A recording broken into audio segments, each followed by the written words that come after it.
checking out the signals for the Baltimore Colts. Unitas gives to Amici. The Colts are the world champions. Amici scores. It's amazing, sensational, dramatic, heart-rending, exciting, thrilling finish in the history of college football. California has won the big game. 5 seconds left in the game. Do you believe in miracles? Yes! Unbelievable. This is Phil Steele. This is Mike Burnham. This is Wes Durham. This is Mike Ashley. Hi, this is Chuck Foreman, number 44 of the Minnesota Vikings. Woo, mercy, this is handsome Jimmy Vane, the Boogie Woogie Man. This is Coach Fry with Virginia Tech Football, and you are listening to Big Dog Sports Talk. Are you ready to rock? Are you ready to roll? Okay, let's do it. You're in the doghouse with Rick Watson on Big Dog Sports Talk, presented by Pulaski County Sports and Entertainment. Join us in the Family Fencing Studios and chime in on the McClellan Chiropractic chat line. He's keeping cool with help from Little River Heating and Air, but this show is straight fire. And now, the big dog, Rick Watson.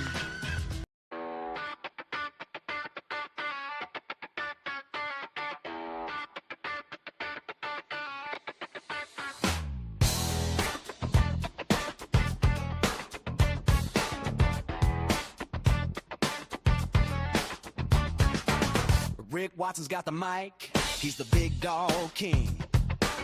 Cover sports so sharp, it's a new river thing. Virginia Tech fire, rapid pride too. Every stat, every play, he's bringing it to you.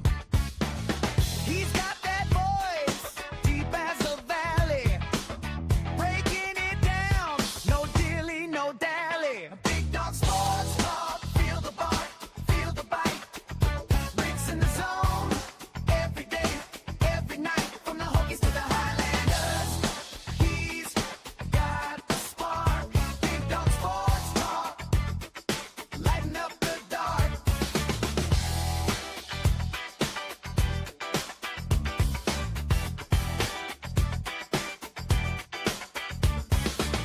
He's got the scoop, faster than a sprint.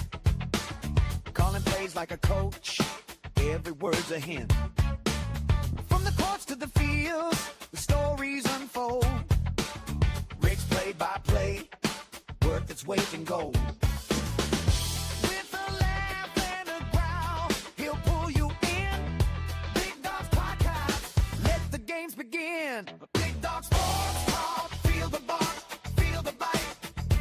Rick's in the zone, every day, every night, from the Hokies to the Highlanders.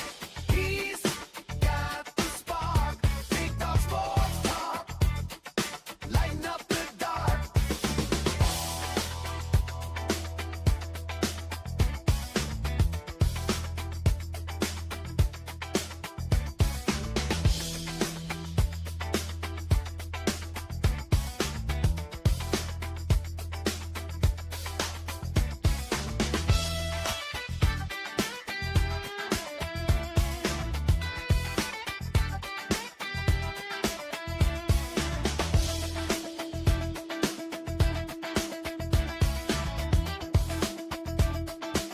Sports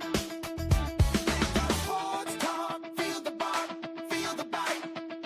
Rick's in the zone, every day, every night, from the Hokies to the Highlanders.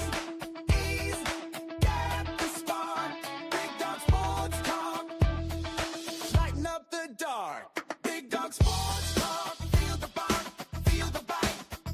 Rick's in the zone, every day, every night, from the Hokies to the Highlanders. He's got the spark, Big Dog Sports Talk, lighten up the dark.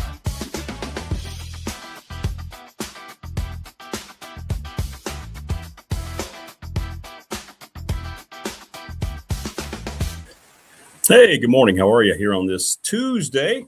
We are very glad to have you with us, wherever you might be. BDST from our Family Fencing Studios here in Reiner. Call today to get a free quote. Hit us up in the McClellan Chiropractic chat room as well. We would love it. Good morning, Stephen. Good to see you. Good to see you. Hit us up. Professional Door Incorporated text line 3910788. Subscribe if you haven't already. like, and share. What's up, Harini? Hope you're well. Oh, you're a bot. That's great. Don't forget Professional Door Incorporated for your preventative maintenance. $40 this month only to celebrate 40 years in business. So be sure to call them this month to set up your appointment. Tell them you heard us talking about on the show. Call Travis, 674-0008. What's up, Geese? Good to have you back, man. 674-0008. Tell them you heard us talking about it on the show, and we will act accordingly. And, of course, as soon as I start, Creed mistimes his wanting back in. Let me grab him.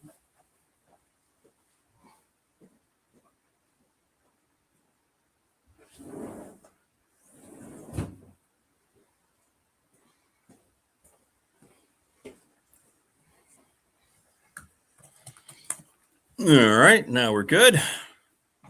Good to have you. Good to have you. So, yeah, reach out to Travis. Thanks to all of our great sponsors, McCall and Chiropractic. I'm going to go over and see Mark tomorrow.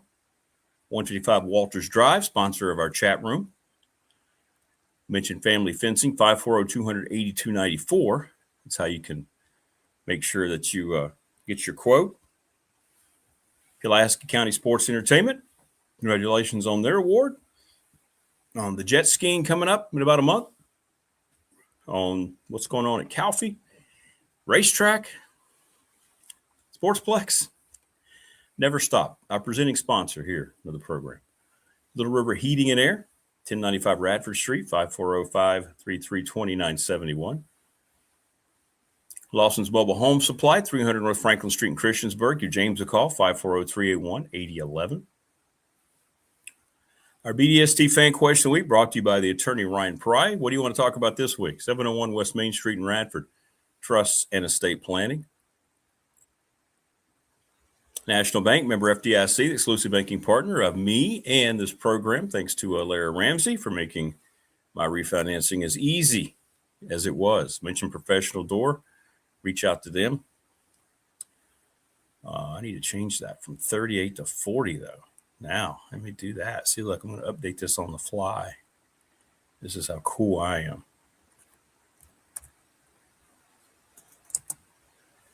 Look at that.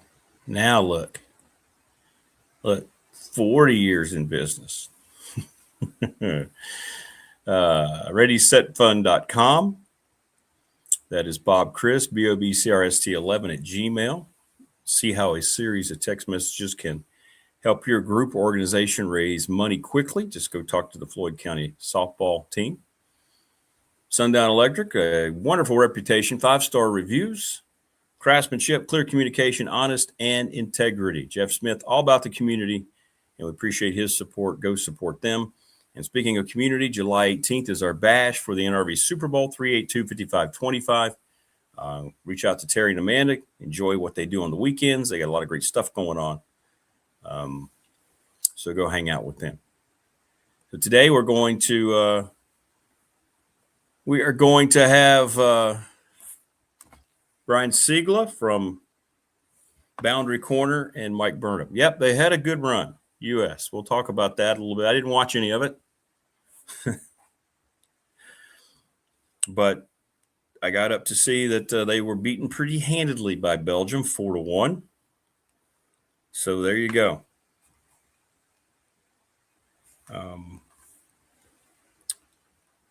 It is what it is. Sweet 16. The U.S. probably, I don't know if you want to say exceeded expectations, did okay, right? I mean, it is what it is. It's not like all of a sudden the United States, just because it was being hosted here, all of a sudden was the favorite, anything of that nature. Didn't look like, just looking at some of the highlights that I watched this morning. Of course, I've seen the horrible play by the goalie, which is very strange. But just looked like Belgium was a lot better. I mean, U.S. fell behind early. They tied it, and then they immediately gave up the next goal, and then it was basically they couldn't do anything offensively. And sometimes you just have to tip your hat to the other team, and I think that's the case here. Now it'll be interesting to see what kind of interest America pays to this event, even though it's being hosted here, with Team USA being eliminated. But it's over. It's over. So much controversy around the suspension being overturned, and it turns into this big political debate, which of course it does. And it should go back to, if it had been ruled correctly to begin with, none of this ever would have become an issue. And I see people saying they're pulling against the U.S. from this country just because it was Trump who did it. I mean, this is what we talk about as being completely divided. You can't even pull for your own country in a World Cup that it's hosting because of politics. These people are so lost on, but it's just, it's insane. I don't understand. But any event, U.S. gave it a good run, as Geese said, and it's over. I don't think the U.S. Hey, Jimmy, you might be right about that, Jimmy. How much were they? Were they feeling like they were forced to? You know, I don't think the U.S. was paying attention to begin with. Maybe so. Welcome, Jimmy. If you haven't seen Young Washington, it's definitely worth the watch. Yeah, I need to check that out. Are you kidding me, Geese? Well, I know you're not. I completely, I can see that. I can see that.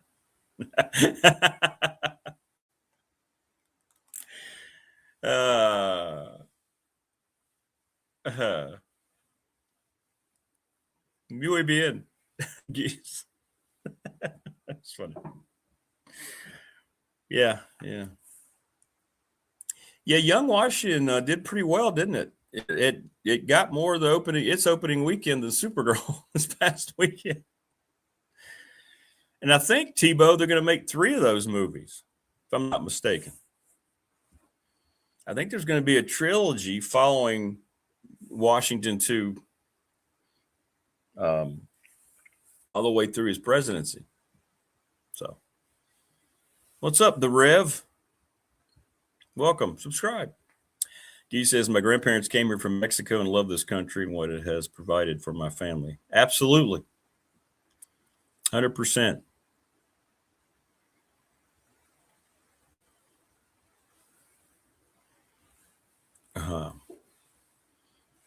I don't know. I don't know anything about it, Dancing Lobster. What is it? I haven't heard about anyone named Jason Watson. No relation, by the way.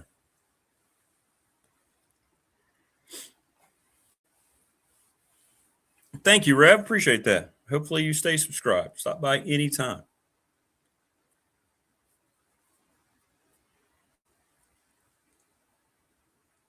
Well, it's because she's insane, Tebow. That whole set is insane. Oh, he's a major. What's he protesting? Lobster. That's a great name, by the way, Dancing Lobster.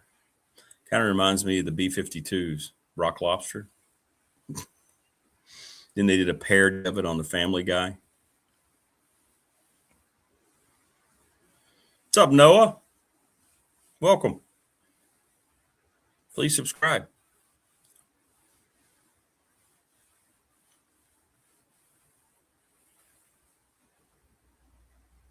Yeah, that whole show is nothing but insanity.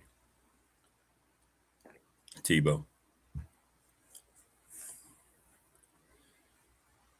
Let's just say the most idiotic things we can, but it's okay because it vibes with the ownership.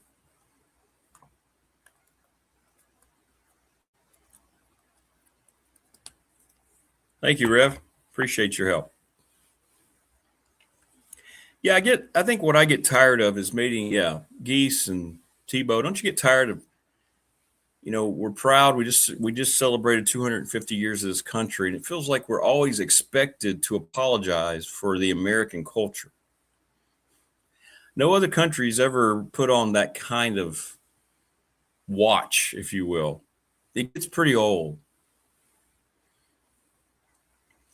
And I don't know exactly what it is about it, but trying to apologize for what we are in America. Now, I don't like the way things are in America. I don't like us being so divided. That's my biggest issue with everything. I can't stand it. I mean, we're not going to have fair elections. I'm afraid we're done with fair elections one way or the other going forward. I don't think anybody can trust anybody anymore in terms of the fight for power. It's just gross. But everything anybody else does is okay. Anything America does is wrong. That's what it seems like. It gets just a tad tiresome, I guess is the best way to put it.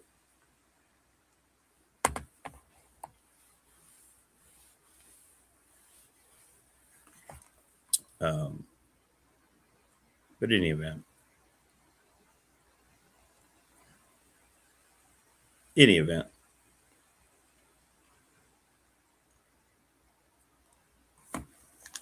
we are, Hilary. We're from southeastern United States here. Absolutely. 100%. 100%. We certainly are.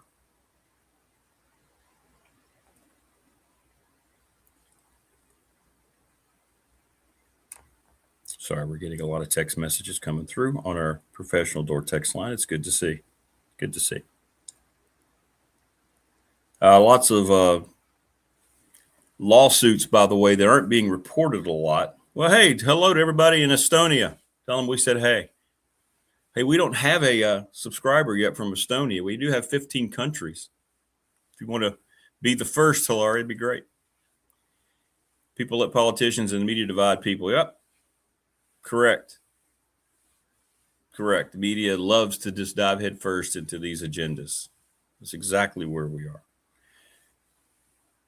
With Geese, we're going to talk some college football coming up with Brian Siegel. We'll talk about Mike Burnham's down in Florida, if I'm not mistaken. So anyway, there's already been 2 cases filed against the new NCAA age-based policy. The latest by by Vanderbilt basketball player Jalen Washington. So there's going to be more and more of this. And this is what's going to be interesting to watch. Will even something that makes as much sense as the 5 years to play, will it eventually get defeated in the NCAA? If this is going to be interesting for me to watch. I thought this was going to be something that was going to just follow through. And just be, okay, well, if there's going to be something that's going to be passed, saying that 5 years is all you get makes a lot of sense. But now, Ross Dellinger, who does a really good job, he writes for Yahoo. He's one of the few guys who actually are writing about college sports for the issues instead of all these things. Absolutely, Geese. Michael Vick, one of one. So now, I don't know. If this ends up getting shot down at some point by some judge, and if folks are starting to sue about the age-based policy, I don't know if it's 5 years, but athletes are falling into this age range that they gave, and then it ends up not working, then I don't know what the NCAA can ever do again.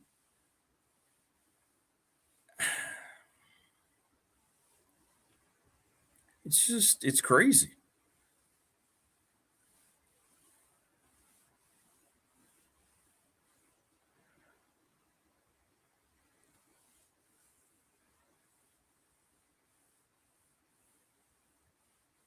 So I don't know. We shall see. We shall see what happens there. I'm just trying to read updates on this to see if there's anything that's,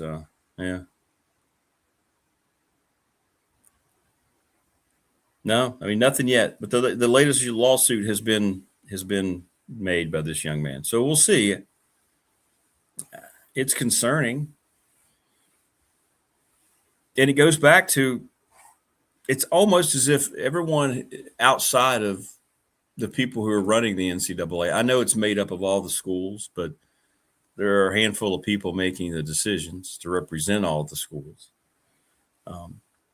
It's almost as if everybody on the outside looking in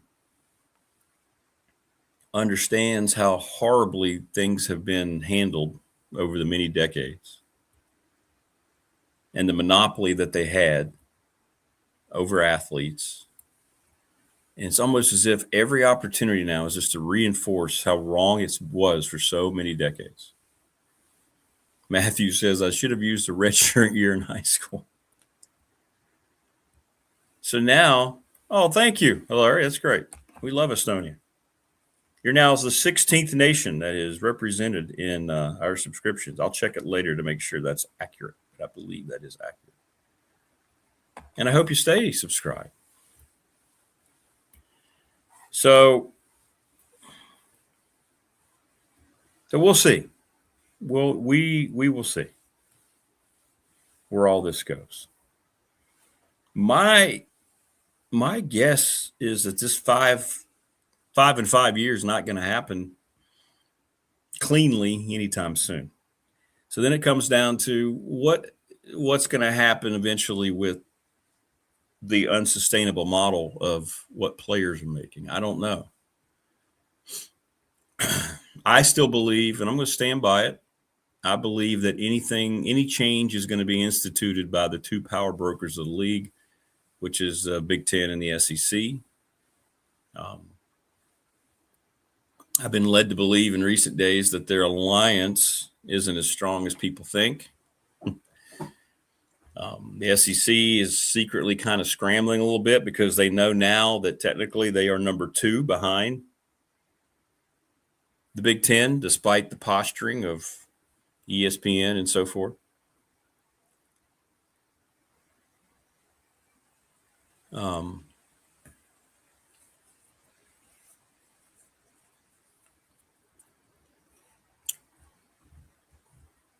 So we'll see.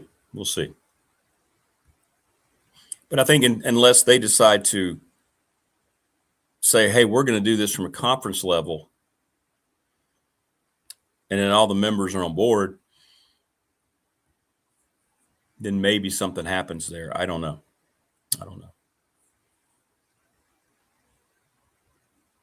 Yeah, T-Boat's getting here. Football.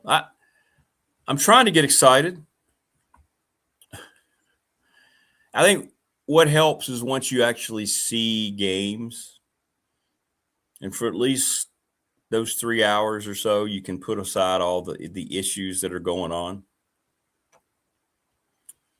So I'm hoping that happens again. I'm hoping that we have, at least in terms of college football, I hope that the quality stays as strong as it. I thought the on-field product was really good last year. I mean, other than, I know Tech was 3-9, and we don't look at it that way. But for me, I don't. What's up, Pratyasha? From BDST Online, listening to the Ming Dog. Is there any better place to be? From sea to shining sea. Let freedom ring. Loyal listeners, let them ring. What's up, Muna Kag? Please, everyone, subscribe, and hopefully you hang on. Can you ever see the SEC and the Big Ten come together to make a super league and kick the NCAA out? Yeah, I believe that's going to happen. I don't think they'll necessarily be together on that, but I think a super league is definitely going to happen. Yeah. Now, Coach Elmo said yesterday he believes that we're going to have an expansion of the conferences as we know them first.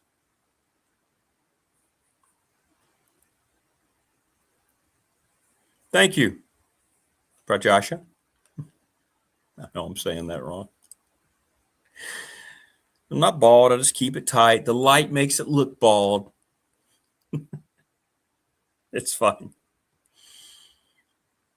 So I'm trying to get excited. I think I'll get more excited, Tebow, once we get into games, then that will help.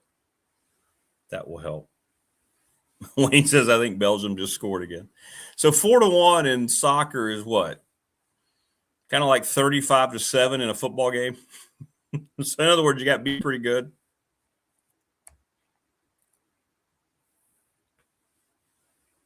No, I did not. People asking me, James and Tommy, I did not stay up and watch it. I did not.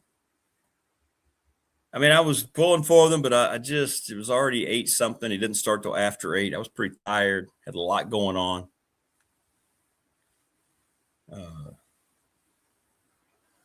I did watch some of the highlights this morning, and then when I saw what our goalie did, click, done.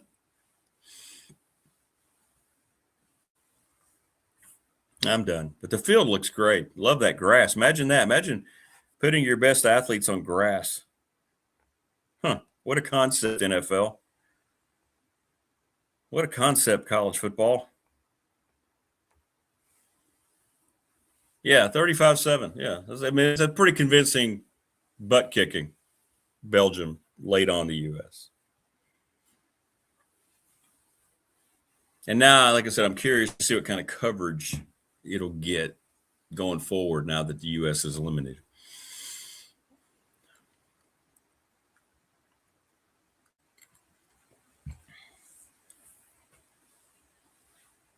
And how the attendance looks going forward.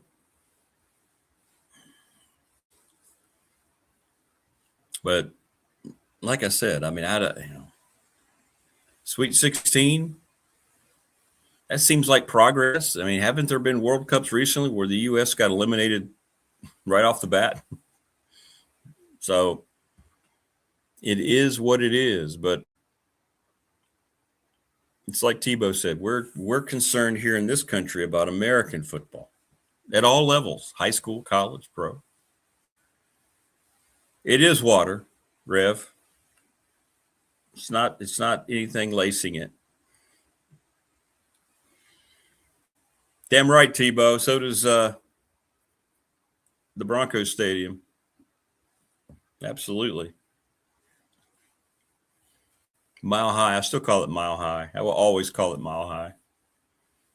Elmo for head of FIFA refs. There was more flip-flopping yesterday than flip-flops in one of Jim Buffett's margarita hotels. Yeah, and that's why it's just, you just kind of go, okay. Okay, and people want to validate that. It's gamesmanship. No, it's not. No, it's not. We are so far behind Europe still, Fun Rod. We don't qualify many times. And you know, that's the way it's always going to be. Thank you, Potato. Potato D Films. Appreciate that. Hopefully, folks who subscribe will stay subscribed. Yeah, I mean, that's where it is. That's where it is. You can argue that internationally right now, too, baseball may have fallen behind in certain countries, right? When we have, like, I don't know how many people pay attention to the World Baseball Tournament and so forth.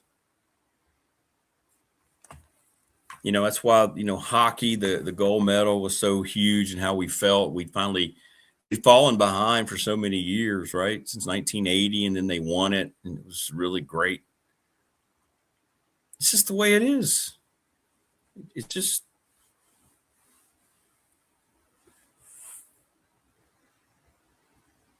But again, people aren't going to be too concerned about this overall. You know, I've thought about that too, Wayne. I wrote about this a couple of weeks ago. So if you want to go back, and what Wayne's saying is people might look at what Wayne just wrote in chat and go, "You're crazy." No, he's on to something. Basketball is about to be overtaken too. And you know what the reason why is? Because they implemented everything American, all the best parts of American basketball culture when the Dream Team showed up in 1992. And it was all about Michael Jordan.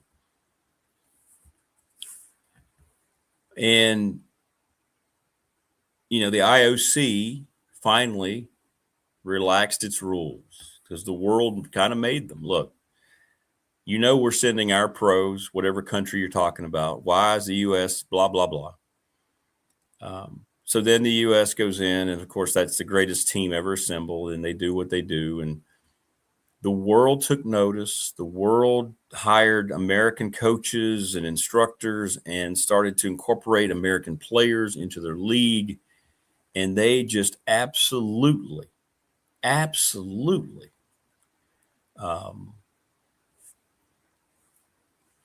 perfected it. And they still are using that model. And now they've built it up into multi-billion-dollar industries, corner to corner in the world. And they continue to strive to get better and better. We have more of a European influence. I'm not even talking about the NBA level. The collegiate level, it's crazy.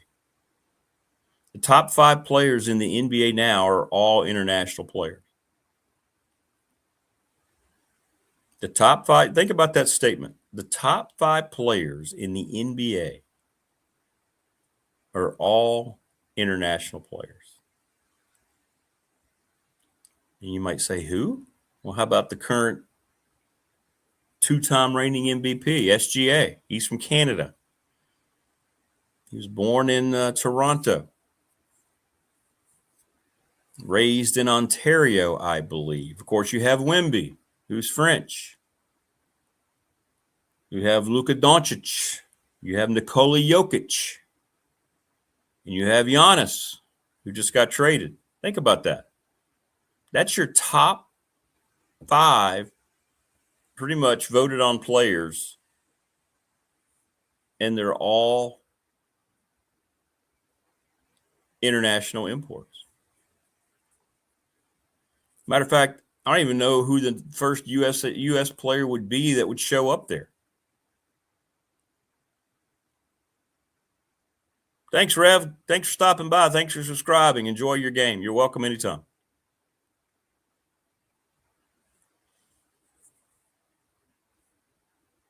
You found your old trombone, RH? That's cool. That's cool.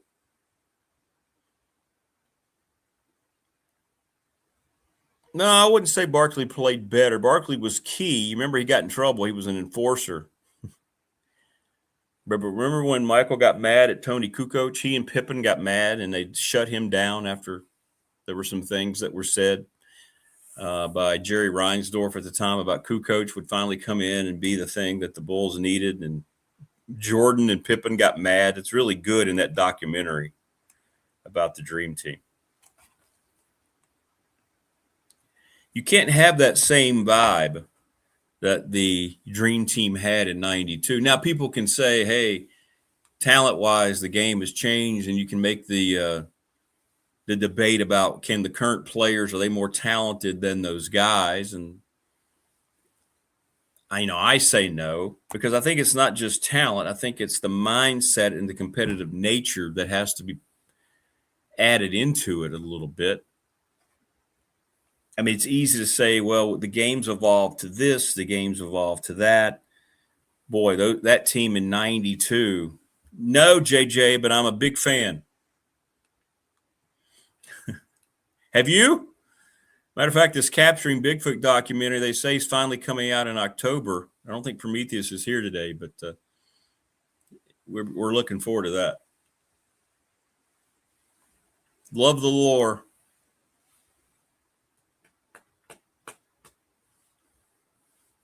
So it's not just about physical talent. Like, yeah, JJ's not got me excited now. He's just brought up Bigfoot. Well, you say you'd love to meet him, and then I think about it. What if you were on an exploration? Now, Wayne and I one day are going to go on an exploration together. What's up, Jonelle? Everyone, please subscribe. Who's stopping by? We're a friendly place. You know. Like, if Wayne and I are out doing our thing in the woods and we're just kind of like camping out and all of a sudden it happens, I mean, I'm not exactly what we're going to be doing out there at that point. Running? Thanks, Jonelle. All right. There we go. He's gone. Thank you. Yes, it is sports talk and Bigfoot talk. But I'm not sure, if Wayne and I are out there and all of a sudden we see one, I'm not sure how we handle that. I mean, obviously you're going to want to get footage, but are you going to hang around? Not sure. I'm not sure.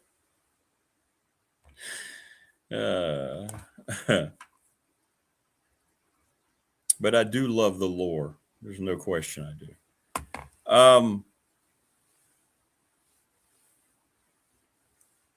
So you can look at, let's look at those top 5 players. Let's do that right now. We got a little time here. Marva's still moving and she doesn't have any electricity or internet, so she can't be on today. Wayne says he's pushing me down and running. Well, and I can't say that I would hold that against you. I know, Tebow, that's become a popular theory. I don't think Bigfoot is of this planet, and the government may know it. T-Bird says go on an expedition to Panera and explore the salads. That might be more scary. I think I'd rather be out in the woods looking for Bigfoot. All right, so you look at the dream team. Jordan, Stockton, Pippen, Karl Malone, Larry Bird, Magic Johnson, Patrick Ewing, Chris Mullin. I mean, I'm not going to name them all, but I'm just trying to go off the top of my head. David Robinson.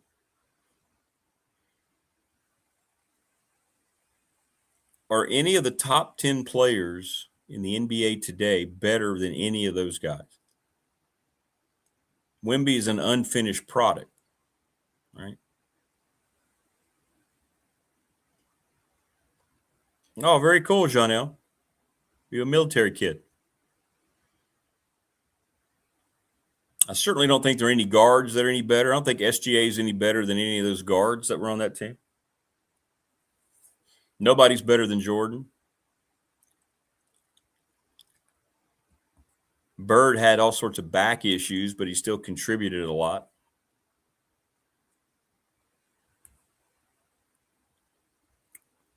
I mean, are they better players? Or are they just more hyped in modern time? Yeah, Brian Jokic, yeah, that's probably the one guy, right? Of the top 5, Nikola Jokic, I think I would agree with that. Geese, yeah, you're right. Oh, that's cool. Tebow saw the Dream Team play in an exhibition in Charlotte. Evander Holyfield. Oh, yeah, man. Man, he was good. Evander was a good heavyweight. That's cool, Tebow. It's very cool. Yeah, I'll concur with you about Jokic. He might be the only one of the 5. I mean, Wemby's not there yet. He just showed it in the finals. He's not that guy. I think people get enamored by his length and his height. He blocks shots. Of course he does. He's 7'5".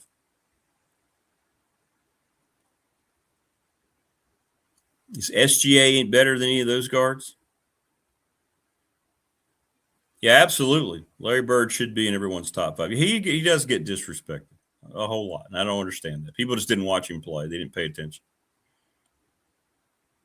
I mean, Jokic, not Jokic, but Doncic is a good player. He's hurt a lot. He kind of hit or miss when he comes through in big games. Giannis just got traded. He's kind of, I don't want to say he's faded, I think he still averages a double-double, but he didn't take his game when they won the title and all that and the MVP thing. He didn't really take it to the next level.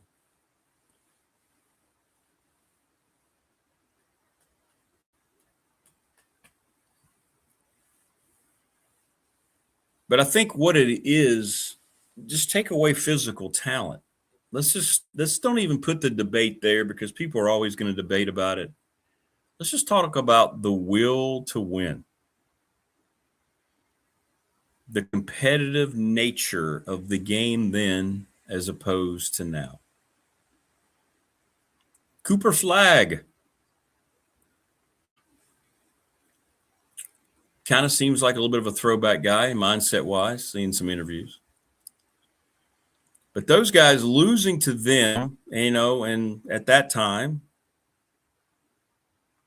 they were rich, very, very rich beyond belief. They were making the top of their money. Later, Jonelle, thanks for stopping by. Thanks for subbing. Go take a nap.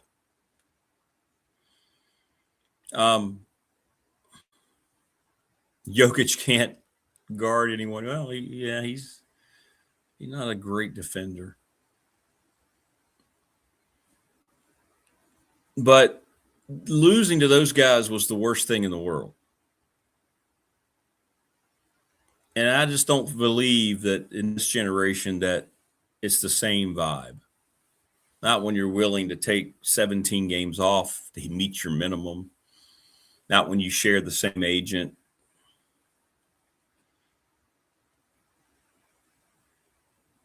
And I know guys back then also shared the same agent, but it was a little different. And I think that's the difference in it, right? To me, anyway. I mean, those guys went over there, lots of egos that had to be checked, lots of statuses that had to be checked, and they wanted to kick the world's ass, and they did. They wanted to make a statement, and they did.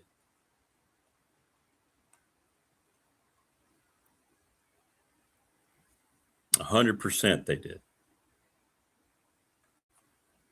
And they were angry about it. And they did not in any way, shape, or form want to be considered a failure for being the first team that got in to the tournament. I'm only on the LeBron bandwagon. They say Cleveland's pretty much a shoe-in. I don't think it matters at this point. He's not going to help them much. He won't play much. Remember UNC with Jordan? Yeah. Michael Jordan, James Worthy, Sam Perkins. All three of those guys on the same team. Yeah, the ACC then was a who's who, right? Tim Duncan. I mean, it was silly. Silly the kind of talent North Carolina had on that team. And that's why in the day and age of football, Carolina is still, they're a basketball school. And I think they just always will be a basketball school. And the reason they get talked about so much, and people, like I got a couple of texts yesterday, we touched on that with Coach Elmo about the expansion and so forth. What's up, Daniel? Happy Tuesday to you. Welcome. Welcome back. I think you've been here before. Hope you're subbed. Why North Carolina? Why North Carolina? Why does everybody talk about North Carolina? Michael Jordan. Jumpman. It's the brand. It's not the football program right now. It's the brand. And that's what you have to keep in mind with all of this.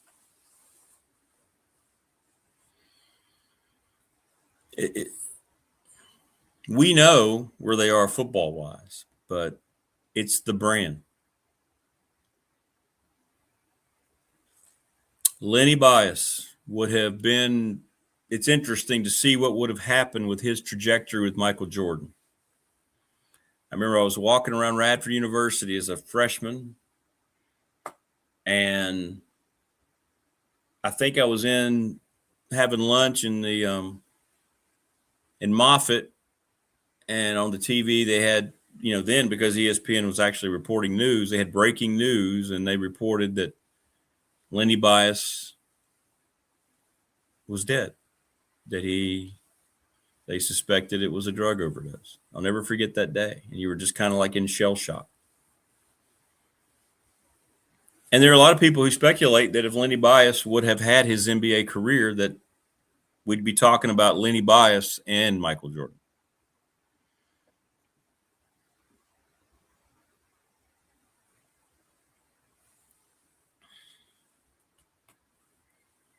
Geese says the brand matters. Look at the Cowboys. There you go. That's a great example, Geese. 100%.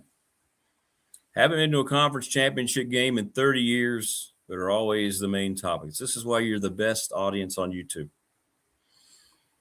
And that is the way North Carolina's brand is kind of looked at when you're talking about expansion and why they're always in the top 4 of the ACC. And look, I know we can talk about football we want, but they're looking beyond that in terms of teams like Carolina and even Kentucky.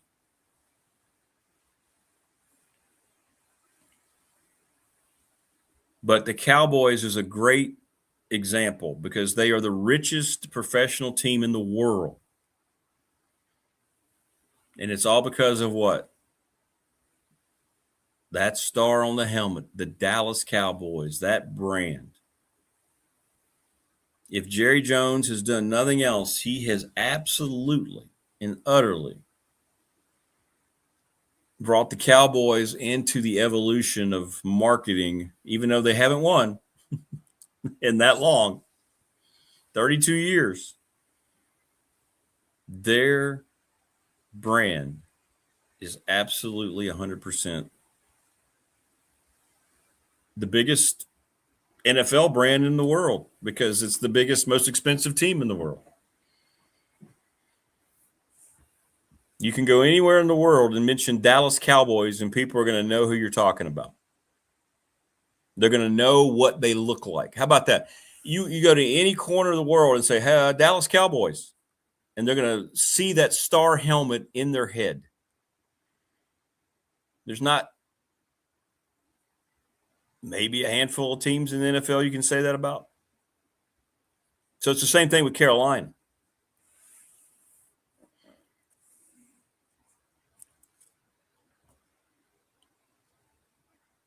It's the same thing with Carolina.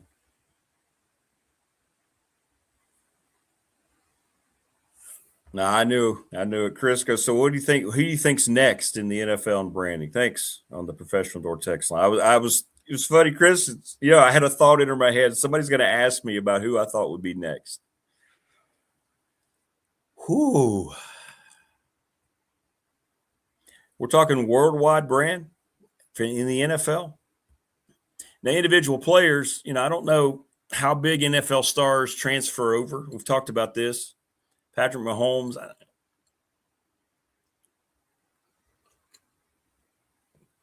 They're done with the conferences. Excuse me, Prometheus, everybody.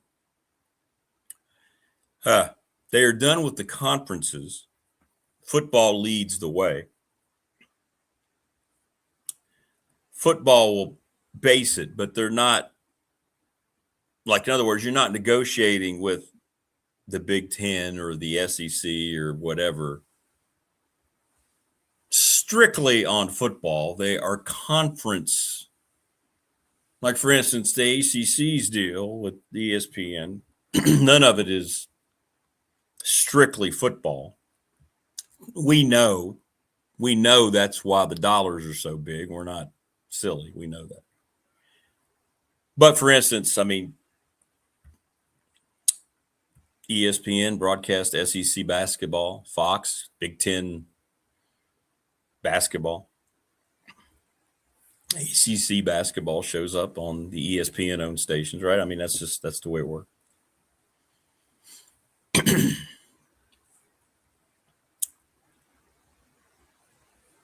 That's a good question. I can't come up with one. A second NFL team that would be immediately noticeable somewhere else. The Patriots, I don't think they were ever that, even under maybe when they were winning the Super Bowls, maybe now. Would you throw in somebody strange like the Packers just because of Lombardi? But they probably don't have a worldwide appeal, do they?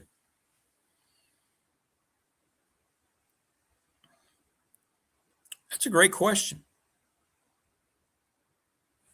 And I knew I was going to get asked that question. Well, I don't know. I was thinking about the Chiefs and Mahomes. Maybe.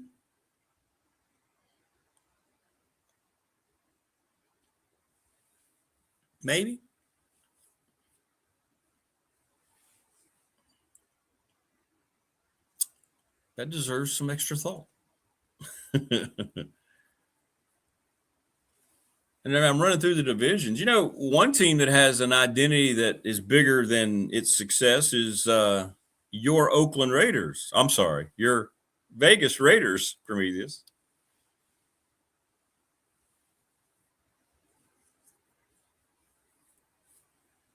Your Vegas Raiders have a very strong brand that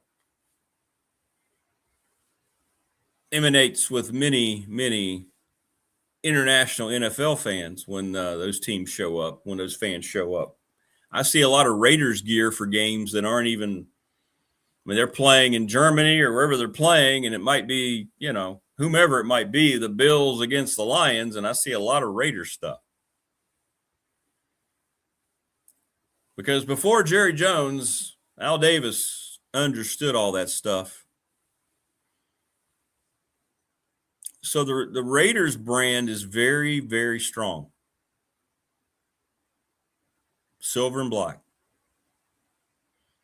What's up, Richard? How are you? Welcome. If you haven't already, please subscribe. Tebow says your constantly good NFL teams have owners that let the GM. Exactly. You stay out of the way, hire competent people, let them do their job. And if they don't do the job, then you have some conversations. And what does doing your job mean? Winning.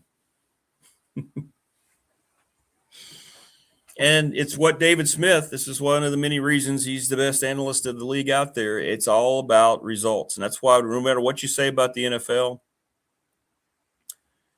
it's all about, do they win on the field? There's no questions about who qualifies, who doesn't. There's no rankings. Did you make the playoffs or didn't you? Prometheus says, being in Vegas now, they, the Raiders, get a bunch of eyes from other countries. Exactly. Their brand is extremely strong. They do, Tebow. They might be my biggest rival historically in the NFL as a Broncos fan, but the Raiders, and thank goodness Mark Davis, because you know Nike, who ruins all these uniforms, they've been trying to get the Raiders to wear all black. They have the most iconic uniform look. The Packers are iconic. The Cowboys. Those are your three most iconic uniforms in the NFL. Steelers, but the Steelers screwed up their numbers many years ago. They need to go back to the big block numbers. But Mark Davis has just kind of said, no, we're not wearing a black helmet. We're not wearing black pants. Why would you need to? That helmet is perfect. The logo, the patch, I mean, it's just, and that was all Al Davis. God rest his soul. That was all Al Davis. Even the Raiders' white uniform looks classic. And, you know, they used to have silver numbers. And I love those in the early 60s. Man, you see those early highlights. The Raiders used to be tan, kind of a yellow maize color and black when they first started. Their first 2 years, they didn't have silver and black. And then I think it was 62, 63, one of the two. Al Davis changed it, and now the rest is history.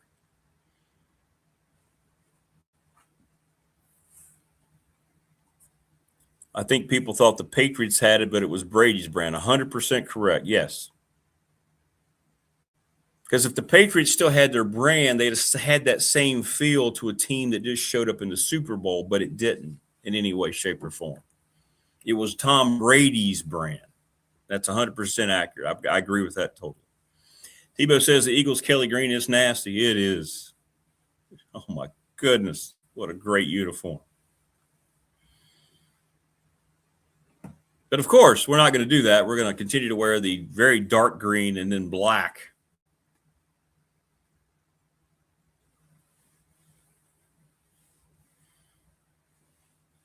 Evel Knievel had a brand. Was he an athlete? Ooh, that's a good question. No, probably not. I wouldn't call him an athlete but I'll tell you one thing. He had a heck of a healing process, didn't he?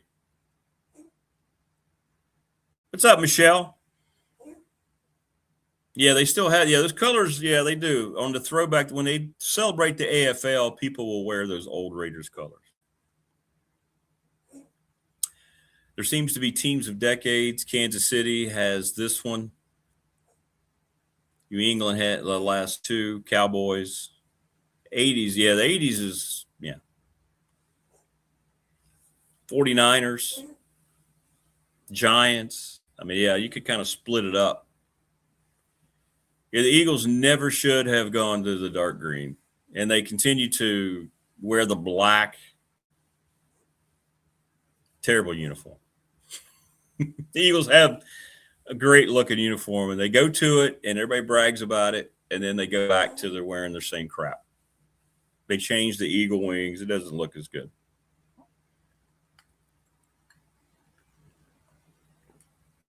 Do I consider golfers athletes? We had this debate on the old radio show, man. I'm telling you what, we did this right after BDST started in the early 2000s, and it got heated, man, between NASCAR drivers and golfers.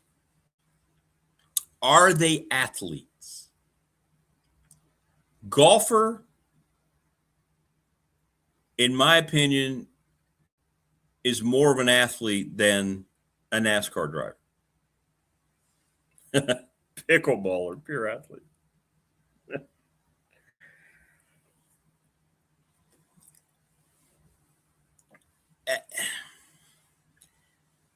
Athlete, like the word genius, is thrown around too often. Now, for instance, golfers have to have a unique set of skills.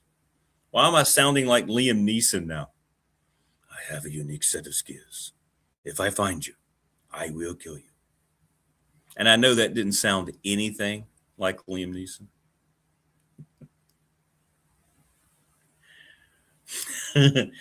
But they do have to hit all these wonderful shots, and then you're walking the course. And by the end of the day, after 4 hours, you still have to have a lot of gumption and strength to get through that.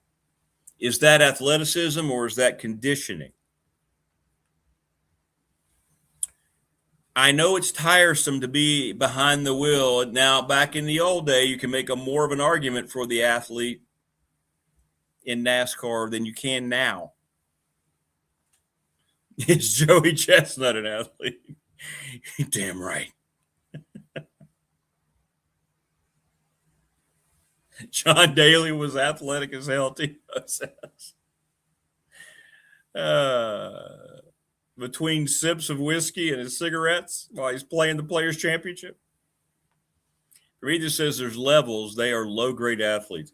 But now with NASCAR, they get to take a little reaction. They can just kind of chill out for a little while. Interesting. If you have to pee in your suit because you've been driving for hours and you're nearly dehydrated by that point, they're not driving for hours anymore. Back in the old days, it was different. But now with the stages, they can get refreshed.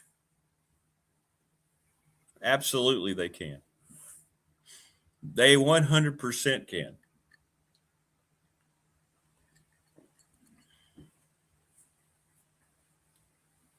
Remember, you can win the first two stages, and it doesn't matter.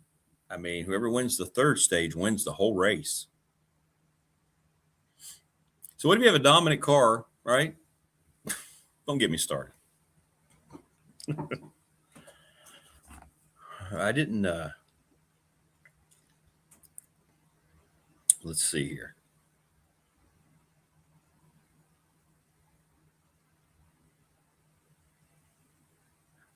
I'm looking up the question.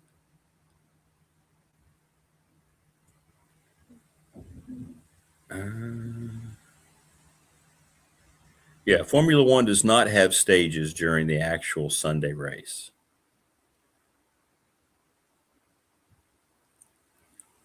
Only NASCAR. So now I'm going to ask the question here. I want to see what the rule, why.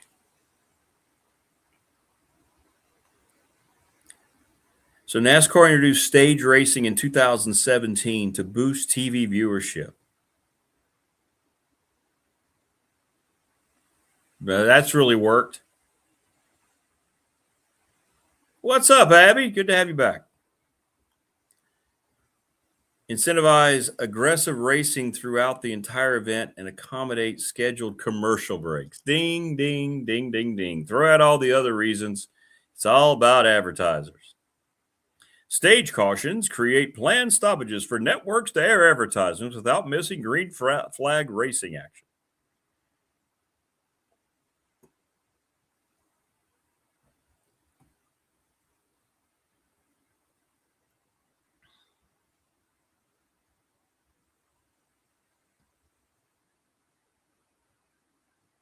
Fans are deeply divided on the format.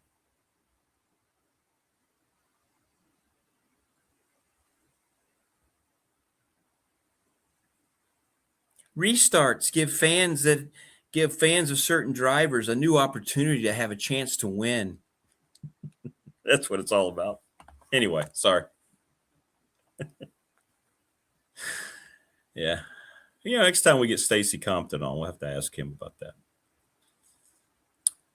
You did, T-Bird. You opened a can of worms. Good debate, man.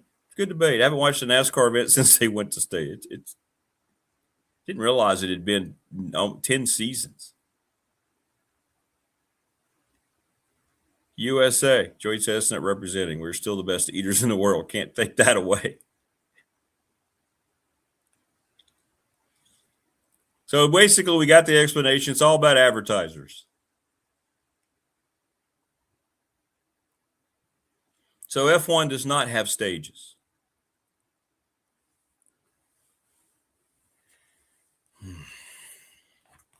There you go. So basically, we got the answer. NASCAR was trying to figure out a way to show ads. I mean, just the split screen worked fine, but advertisers, I'm sure, didn't like that. They probably weren't getting the same type of percentage rates on return when they did the split screen all the time, so you wouldn't miss any of the action or run it underneath. Heck, if I'm an advertiser, I think I'd want that even more. You could put your screen up there 3/4 with and then people are still watching, and then they're here, right?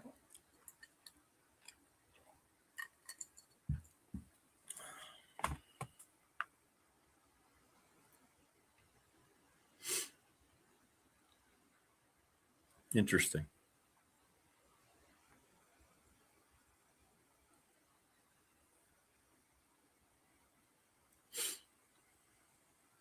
Good stuff.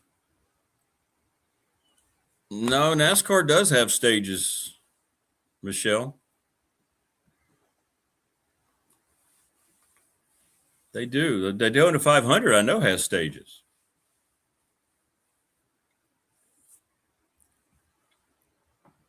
Right? Like it goes like 1 to 60 or 65, and then it goes to like a low hundreds number, and then it goes from that number all the way to the end. It's just like everything else. Indy does not, because Indy is F1. Yeah, I just looked. Indy does not. Oh, you talking about NASCAR? I know they do at Daytona. Let's see if Indy does. But Daytona is their biggest event. What is that called? The Brickyard? The Brickyard 400. Yeah, it all has stages. Yeah, every one of them has stages. Because they're not going to change. They're not going to ask you to run in stages for every other event and then not have it for their biggest events, right? Because the teams have already, It's the same thing. Stage 1 at the Brickyard's 50 laps. Stage 2 is 50 laps. Stage 3 is 60. There you go. No, we do not need sideline reporters in the at any sport. It's ridiculous. And I can't stand when they grab coaches who clearly do not want to be talked to. It's the same old tripe all the time. I don't know why it's deemed to be so necessary. I really don't. It adds nothing. Absolutely nothing. And it's not even a knock against, and it's for the most part, it's female sideline reporters. It's nothing about that. It's just I don't know what it adds to anything, to be honest with you. No, Daytona doesn't. Yeah, Indy does have it. I just looked it up.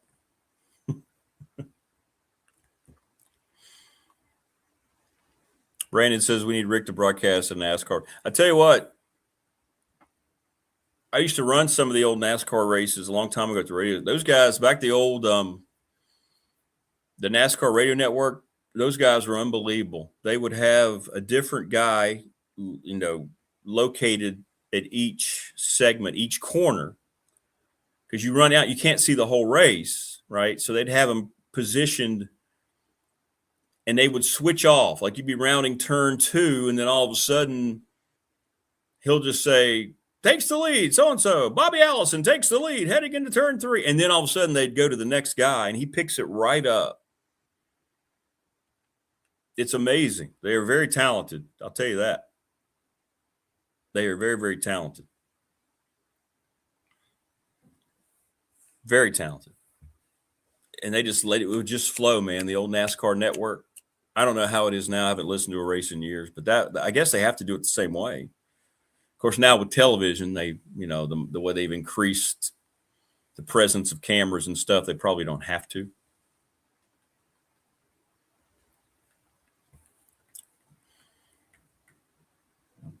Yeah, I don't like the interviews at all. I think they're silly. I think it's, if you're watching the game, I don't want to see that. Coaches, most of them don't want to do it. They feel obligated to do it. He says he hasn't watched NASCAR since Talladega Nights. Brian Siegler going to join us coming up. And then Mike Burnham. Yeah, we can do that, Wayne. Let's do that. Oh, what? Rick's broadcasting the Daytona 500. Oh my. Oh, no. Is it going to work? Oh, it's not working. No. That was out of nowhere. Oh my. Oh, no. Oh, no. Yeah, the buttons need to work. If the buttons don't work, timing's got to be better than that.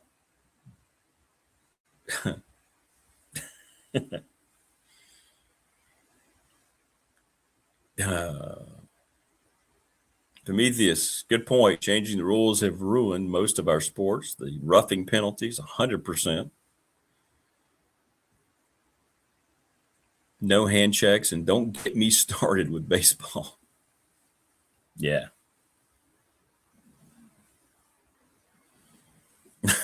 The energy of that call. Yeah, it's great, isn't it?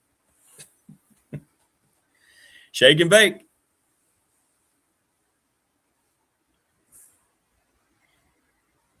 You know what's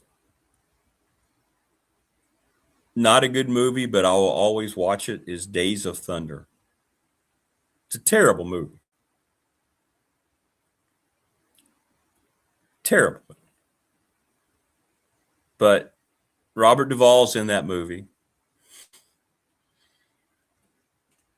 And whenever it's on, you'll just kind of watch. It was amazing how dirty Tom Cruise would get.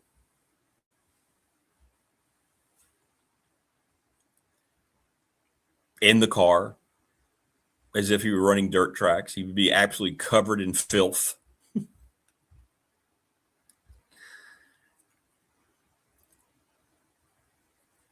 Covered in filth.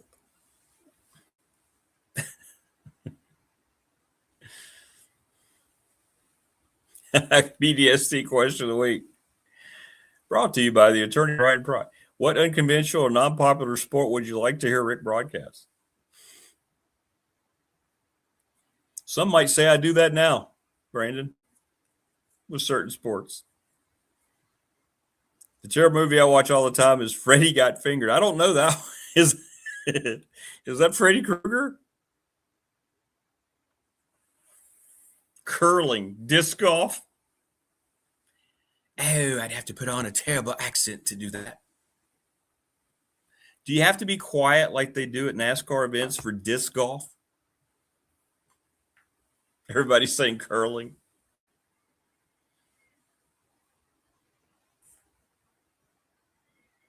I could see me breaking out into, oh my goodness, Team USA right here. Now they need to make sure that they need to get an aggressive slide here. They need to make sure they make contact right within the target range. They need 30 points here to stay alive for a medal. And then he does it, and then you would hear, That was out of nowhere.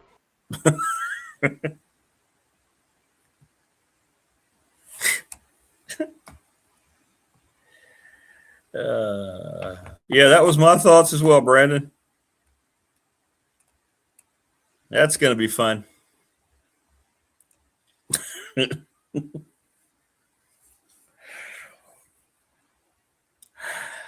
Oh, I'd love to call bowling. Oh, my goodness gracious. Chris Schenkel, one of my all-time favorite. He was a good football announcer, too. But Chris Schenkel calling bowling? Absolutely. I'd love to be a bowling broadcaster, man. Be sitting there. Matter of fact, maybe we should do that during the July 18th bash coming up at the Super Bowl. Maybe we should do that. What's up, Noah? How are you? Yeah, curling's so big, we even had cheating, right, at the Olympics. Your sport is huge when you're cheating. I'd love to call some bowling. You can go back and find the old tournaments that used to come on. A lot of times it came on Saturdays, the ABC Wild World of Sports. And just listen to Chris Schenkel. He was so good. He had such a great voice, unique voice. That's true. Well, I'm telling you what, he's 7 pins behind here. Stevens needs to make sure that he makes good contact. He can't leave himself with too much here to have to finish up. Oh no. He slipped and the ball went right into the gutter. Oh my. Oh no.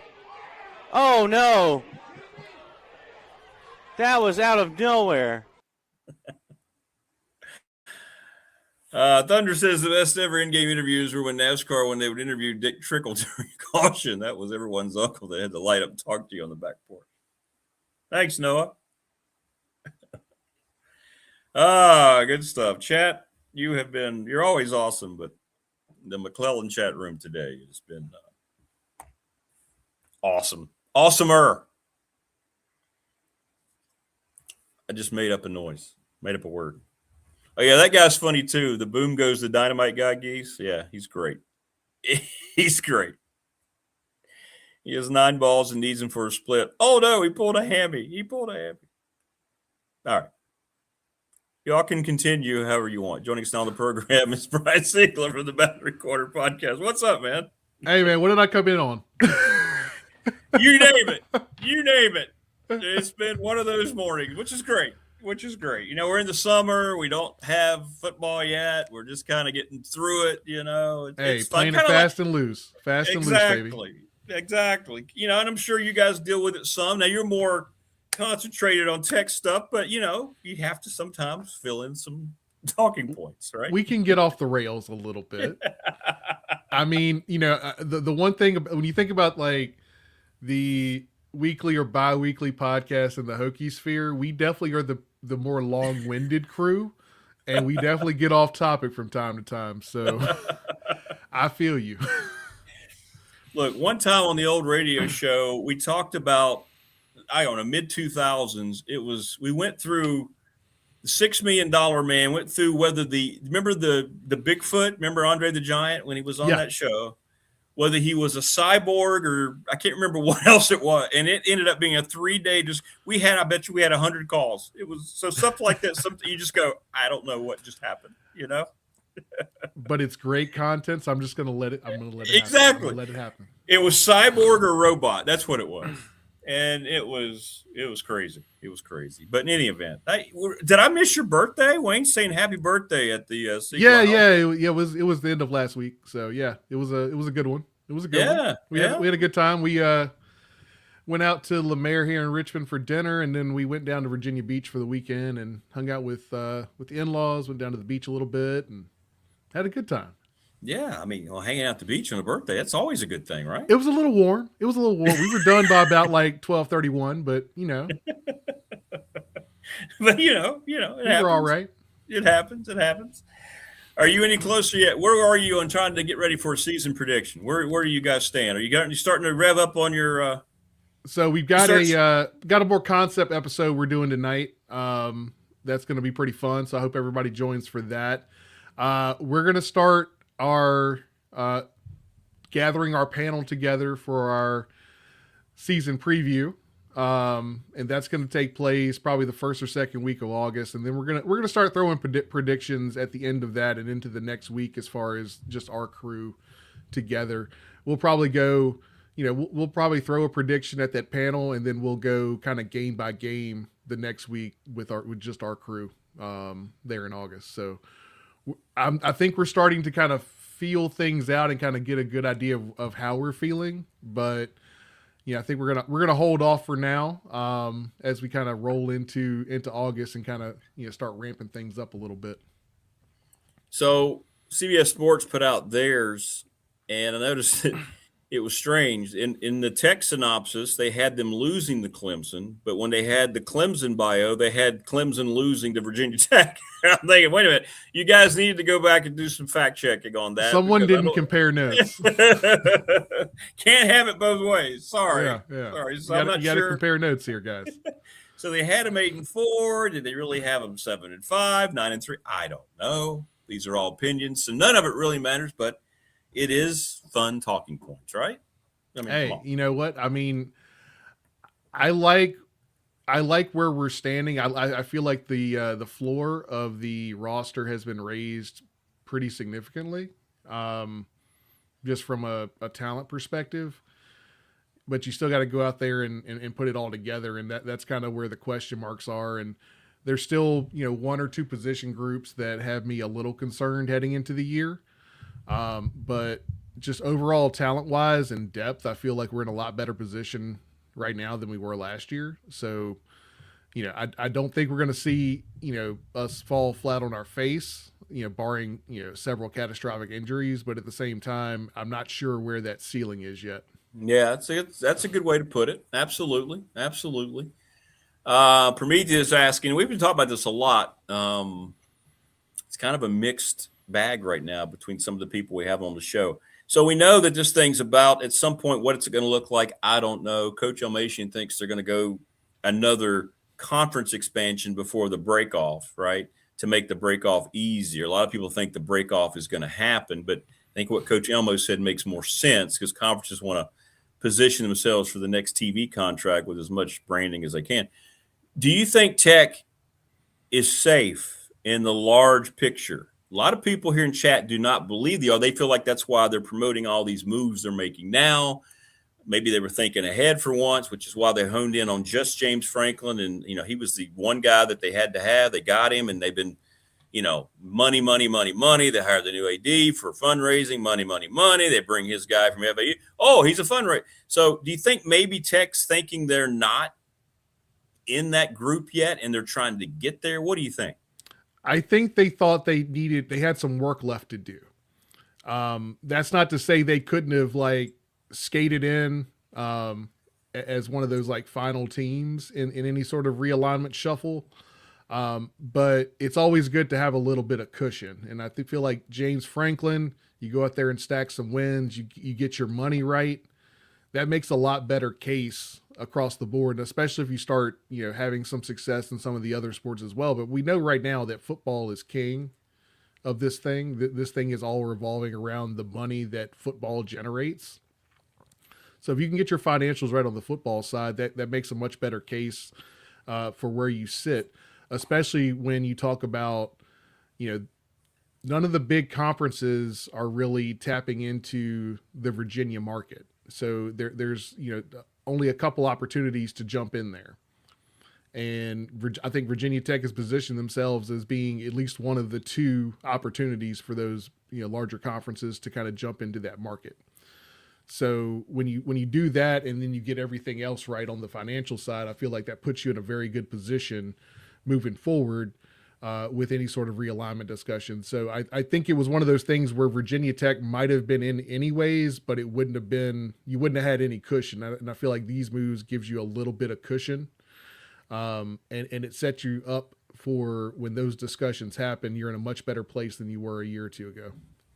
Well, I got to be honest. I've been a bit surprised by how much, I won't say it's pushback I've gotten, but I have just assumed Tech would always be part of it. But you have people that will break down their reasoning why, Andy Bitter being one, and Will Stewart being one, Mike Burnham.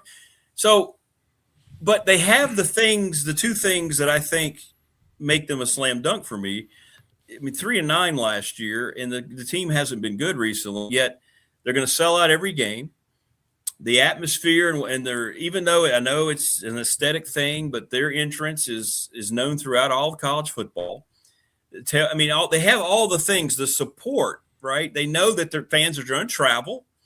They have that. They're bringing business into the other. You know what I'm saying? They already have that in place, regardless of. Just imagine when the program gets good again, what that's going to look like. Yeah, and you talk about the entrance and it being just an aesthetic thing, but at the same time, if you're a SEC team and all of a sudden your team is playing Virginia Tech in Blacksburg, you're gonna tune in to watch that.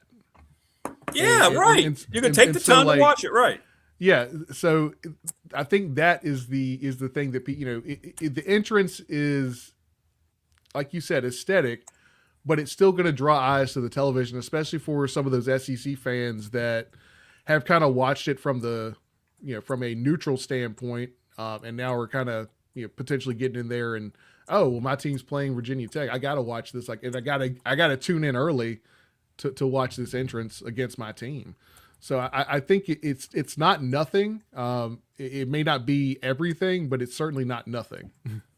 Yeah, I just think because they've been losing people, it kind of took on a different vibe a little bit when they'd go out and, hey, there's Sandman. Oh, they're down by 3 touchdowns before halftime. That was the kind of thing that they have to change. And when they start winning again, it'll start meaning something again, right? Yeah, exactly. I mean, because when the tradition started, we were as good as any team in the country. And I think that's the difference. That's kind of where we're at right now, is that when this tradition started and it carried on, for over 12 years before we started having a step back. For 12 years, you knew you were getting a great entrance and 4 quarters of hell. Yeah, right. But in the last couple of years, though, we've had fans are saying we should not do it, right? I've heard from a lot of fans that are like, they say that we're embarrassed about, hey, Dwight Vick, you've had him on the show. He's like, we should just kill this thing. We should kill it until we start winning again. Exactly. That has been some of the talk. Hey, even on Boundary Corner, Jonathan Talley said, hey, if we're not winning, that entrance doesn't matter. And I agree. I agree that the entrance is window dressing until you start stacking some wins, and then it matters in a bigger way. So they've got that part of it down. It's just about winning on the field. And now I think with all the money coming in, if they show that progress and can contend and be part of the ACC forever long, the ACC stays together. And I don't think it's going to be too much longer, like we know it anyway. But still, if they do all that, I still think they're going to be fine. In long term, I think Virginia Tech's brand in itself will be fine. I really do. I definitely think, like I said, Franklin brings a little bit of extra cushion to those discussions. Yeah. And if we're talking about, his tenure being, whatever it is, we don't know how long this ride is going, but I think this ride is going to go long enough to navigate whatever those next discussions are. And I think that's the biggest part of it. And after that, the chips fall where they may. But this is a very important next 5 years or so to navigate from a future of college football perspective. And having Franklin at the helm to guide that, I think, is going to be important. Because if you can start getting some wins along with all of the behind the scenes things that Franklin brings to the table and just the national media attention that having a James Franklin as your head coach brings to you, that's going to matter in all of these discussions that are coming down the pike. Well, what's so frustrating is we don't have any time frame on anything in college athletics. You know, we just go here, like you just said. It could be. It's you would think in 5 years we would know, but there's no indication about anything. How do you prepare for it? I mean, now we're seeing all these lawsuits starting to pop up one by one, like Ross Dellinger from Yahoo. Everybody's challenging the 5 for 5 deal because their age falls beyond it. So here we are, something that makes so much sense in the world. You can't even pass that without it being taken to court.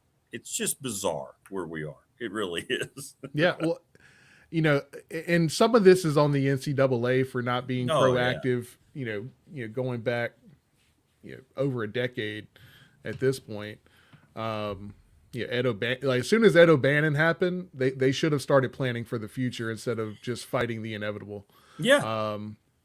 They didn't do that. That resulted in decisions being handed down, open season on recruiting and the money in the sport. Now it's just one of those things where, an ounce of prevention could have, made it so we're not in this pound of cure need right now. And now we're at a point where if you don't get something that happens at the congressional level soon, it's going to be a problem. I know. And I mean, it's already a problem, but it can continue to grow and continue to, make this situation even more untenable long term.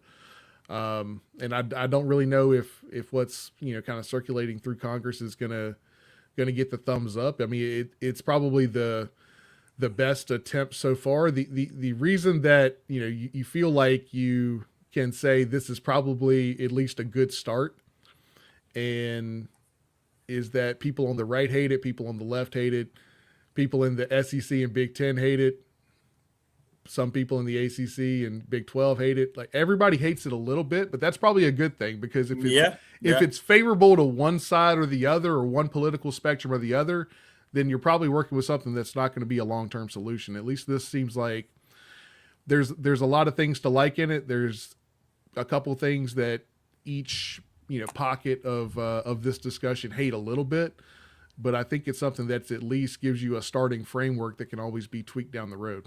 Yeah, I agree with that. I mean, college football is the biggest non-professional sport industry that we have in terms of sports, right? In terms of TV viewings, the money that it brings in. So it doesn't matter what you look at the world or how you look at politics, you all love it. We all love it. It's all a big part of you. So you got to be able to see it maybe you care more about that, right? Maybe that becomes the thing instead of worrying about all these biases you might share politically or otherwise, right? The thing needs to be the most important thing. So yeah, and making it so that thing can continue to grow sustainably long term is more important than one or two problems that you have with the overall framework.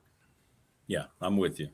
Well, we shall see. But once we get into the season and games start, we were talking about this earlier, people are looking forward to it. It always helps, doesn't it? When you're just sitting there watching a football game.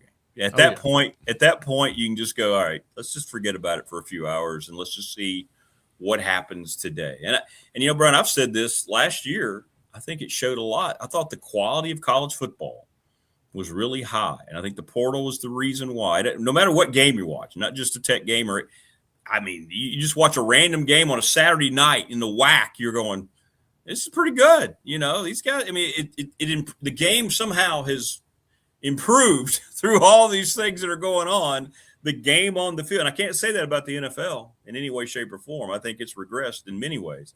But in the college football last year was a good product, I thought, a really strong product.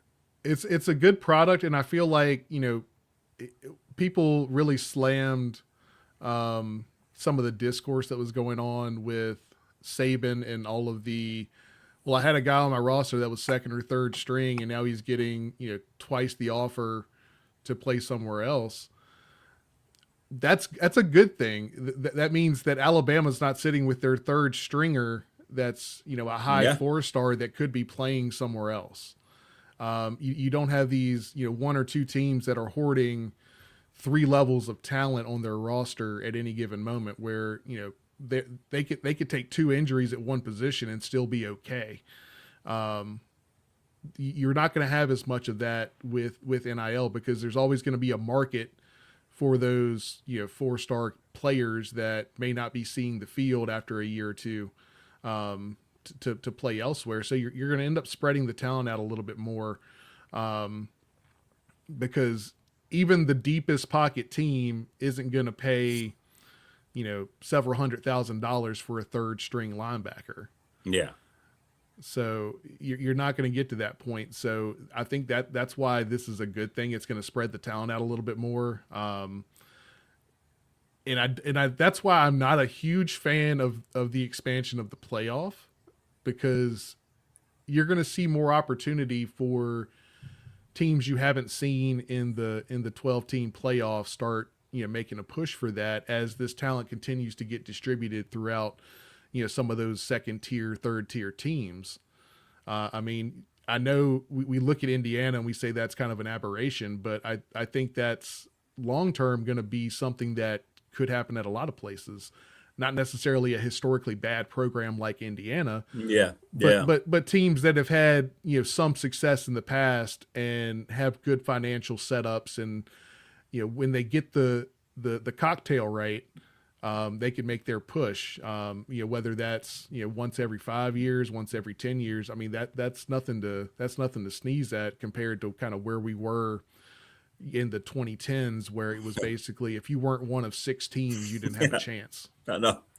It's weird the way you went through the BCS and even recently the 4-team playoff, and how everybody just was being told again and again, well, we can't expand. It's just all these terrible reasons that have completely gotten shot down now that the money has gotten so big.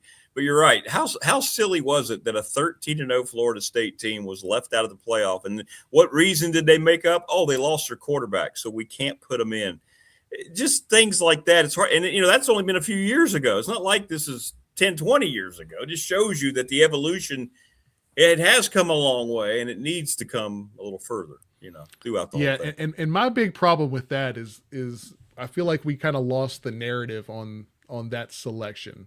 And that's where I was like, we've got to expand, because this is a problem. When your resume doesn't matter anymore because of one injury, that's a problem. What? And they tried to sell that. They were literally coming to the podium and saying, well, this is why that's why they weren't considered for that. Just what does that mean? That means every game that they won didn't matter. They could have gone 0-13. It couldn't have, it didn't matter. It didn't matter. One injury was enough to keep an entire team out, regardless of their resume. So it's I wish we would, one of the things that I think the BCS had right was a little bit more objectivity in the selection. It's very true. It was computer based more. Yeah, so I would prefer, if there's another expansion, we bring some element of that back in. Yes. Keep humans out of it as much as possible. As much as possible, because, build an algorithm that you feel confident about. Share that algorithm so people know exactly how we're getting there. Be transparent for once. Right. So people know how we're getting there. Because like the problem I have is that right now in the selection committee, strength of schedule matters till it doesn't. Wins and losses matter till it doesn't. No, it doesn't. We never know where the target is. And it's going to create outrage every time. If you bring some objectivity into it, at least here's the criteria, and here's why this team got in over this other team. And you can even have like a points breakdown where you see the kind of how those points were distributed throughout the algorithm, and what the calculation was to get the team in. Like, be transparent about it so we at least know. We can see the math. We can work backwards and see how you got there. Even if we disagree with it, we at least understand it. Yeah, 100%. Look what they've told Notre Dame. Look, you just got to finish in the top 12. That might be 1 loss. That might be 2 losses. Who knows? But we need your brand part of this. They basically set up their season for them, right? Their expectation has to be, okay, well, what's it going to take? Maybe we lose 1 or 2 at the most, right? But we're going to be okay. We know we're going to be part of this thing. So it's just bizarre. Like you said, what rules are in place? We don't, it does seem to be a sliding scale, doesn't it? It matters. It's a different reason every year for keeping a team in or out, or whatever it may be. So head to heads matter until they don't. It's all over the place.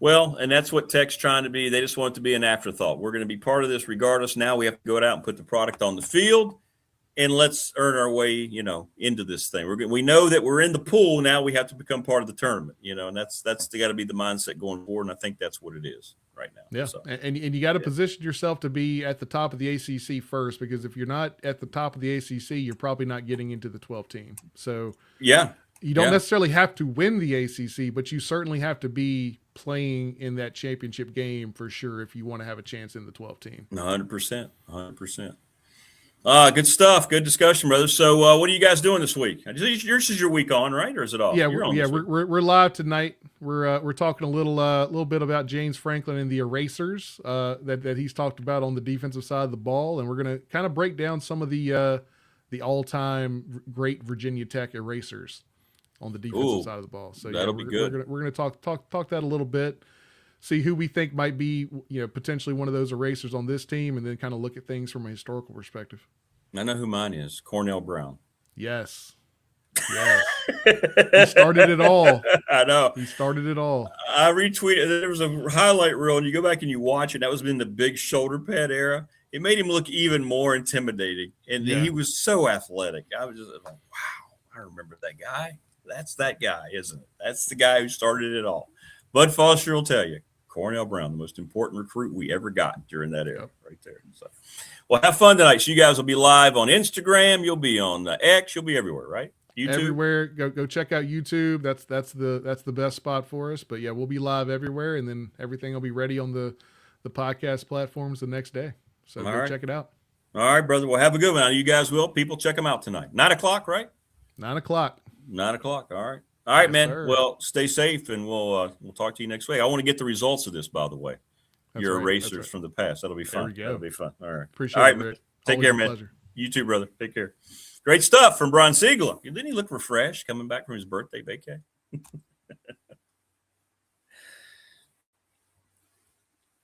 Correct, Prometheus. We're going to look at this. By the way, I did not know this. So let me go back up. We have something that is very, very serious to discuss here. Tony Powell, who is just a terrific dude. He broadcasts. He's one half of the broadcast team for Pulaski County football. He's created the Touchdown Club again. He's kept it to another evolution. Everybody loves TP, and TP starts his first round of chemo today.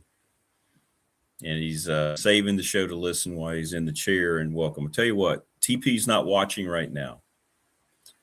Can everyone in chat just let TOE POW12, Tony Powell, know you're thinking about him, praying for him. TP, we're thinking about you. If there's anything that I can do, anything that anybody here can do, we're all family. Don't think that we won't.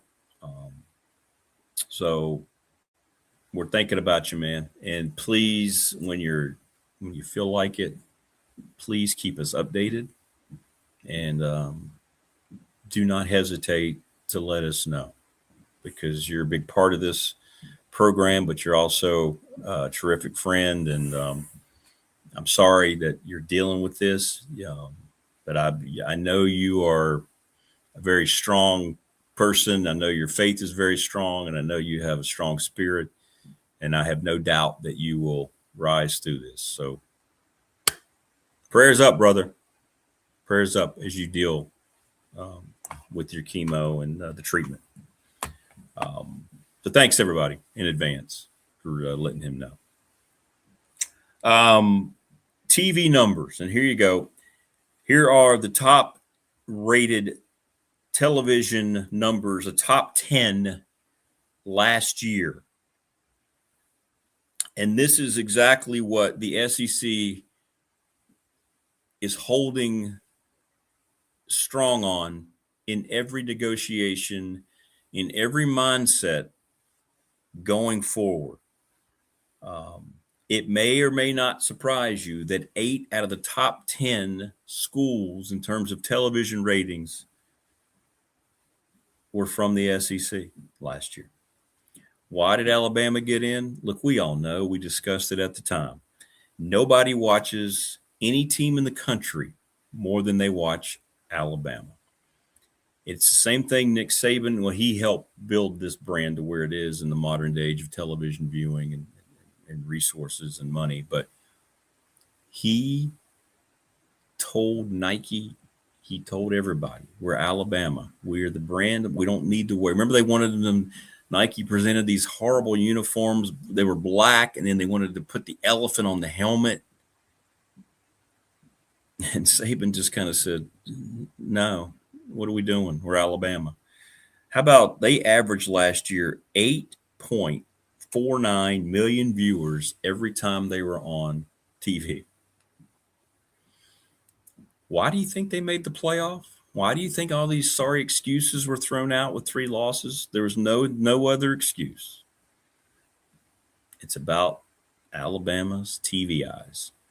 Texas was next, the Texas Longhorns.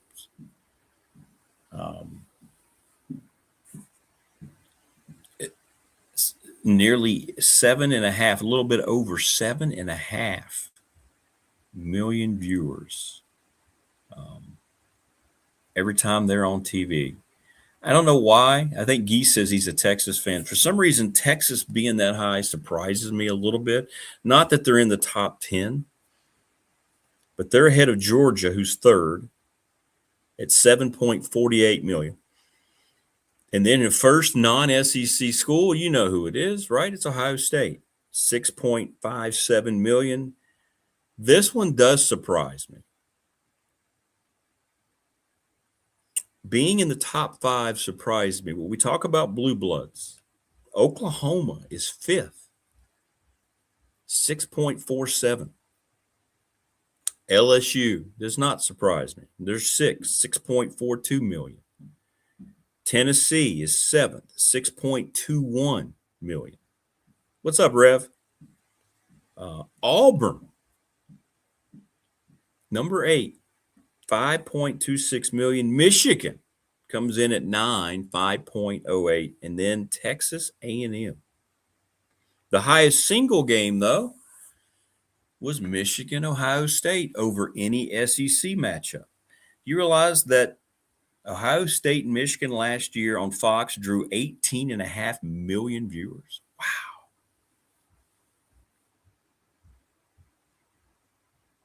So there's 8 out of the 10 in the SEC. And so they got this, right? They've got this in their back pocket. You don't think those numbers are what these networks are counting on going forward? And that's why I think you're going to see even more of a desire to expand these leagues, as Coach Elmo talked about yesterday. Notre Dame is absent from this top 10. I have been to one Iron Bowl. I did that in college. Friend of mine I met, his name was Tex, and he was from, they were big Auburn fans, his family. So I went to an Iron Bowl weekend with him, and it is the most intense atmosphere to this day to any sporting event I have ever gone to. He tried to prepare me, and he even warned me, look, we'd love it if you wore Auburn stuff, but you should just go as a neutral person. So when the SEC says it just means more, I think that is a little bit of a tribute to its fan bases in terms of how these rivalry games in particular are built up and carried out. But that is huge, huge. 8 out of the top 10 are from the SEC. And even though, the Big Ten's won the last 3 titles, and even though they distributed more money, the SEC is falling on that. Is falling on that. Yep. So, in any event, here we are. And where would Virginia Tech fit in that? I don't know.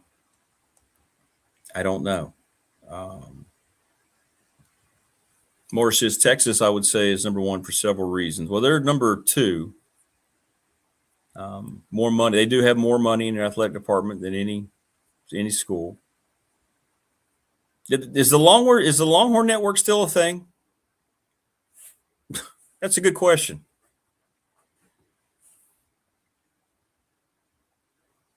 That's a good question. I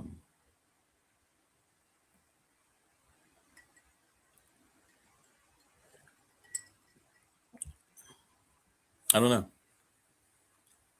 A question with Tech is, how much TV expansion do they bring to the table? Isn't that part of the footprint? Yes, it is. That's a great question, Tebow. I don't know the answer to that.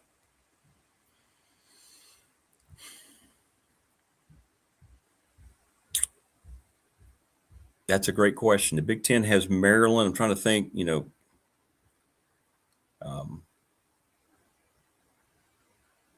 Virginia's not part.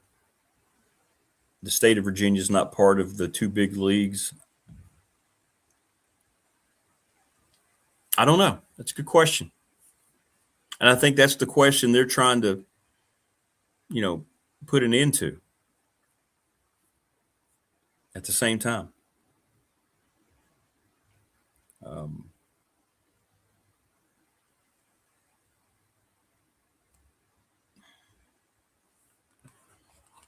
If they win, they have a better chance of falling in that footprint. But the thing's going to be that, all eyes from the talking heads will fall in on that as well. It's going to be part of it as this thing progresses. Low Country. What's up, Low Country? It does mean more. Having lived in South Carolina, it's all about the Gamecocks down there. Hard to find someone who doesn't care. Here in the NRV, it's amazing how people don't care about Tech football. Yeah.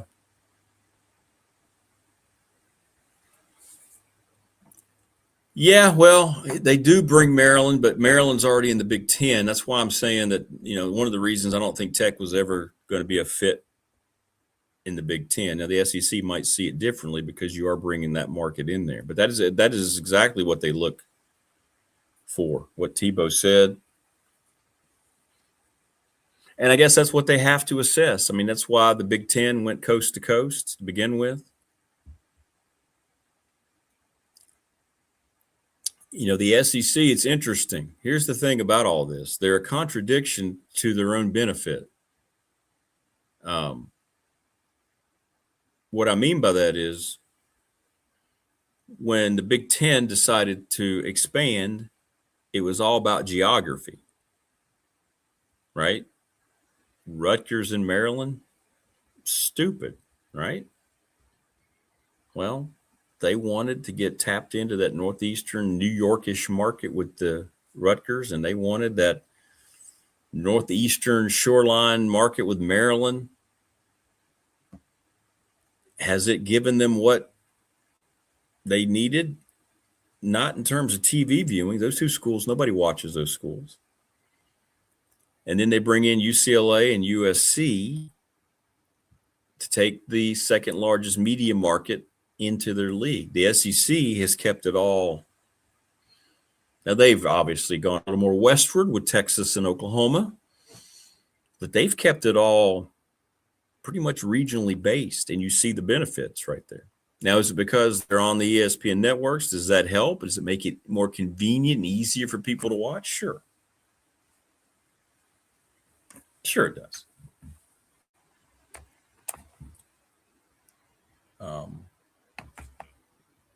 But 8 out of the top 10 in the SEC, they have that over the Big Ten.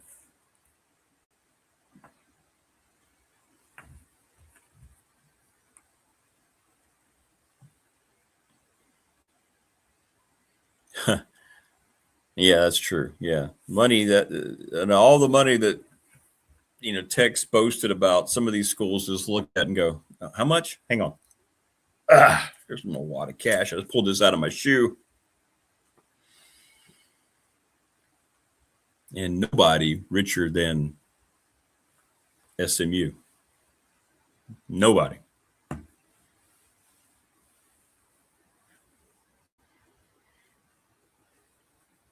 I wonder what Notre Dame averaged. Let me look that up.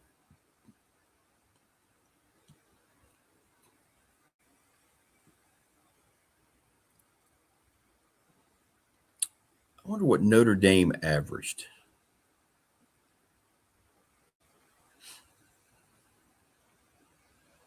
They have their own contract, obviously. Notre Dame.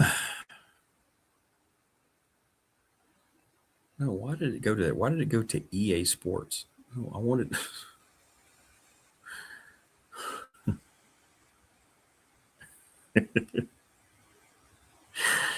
I better put in television ratings instead of EA. It went from TV to EA. All right, so Notre Dame football last year, 3.3 million viewers per game.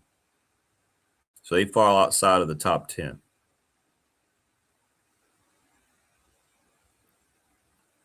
Overall, the Fighting Irish experienced slightly decreased ratings compared to the historical peak after they withdrew from bowl consideration. So there you go. There you go. So Notre Dame is down a bit, but you're still getting 3 million, and that's only one network. Right? It's only one network as opposed to going to this ESPN network, to that ESPN network, to the SEC network, to ABC. You have 4 different opportunities, right? So maybe it is worth their while. And I guess if you're not sharing any of the royalties with anyone else, for Notre Dame, it's a no-brainer. And I guess for the network, they don't have to worry about it either, and they get to keep more of their cut of it as well.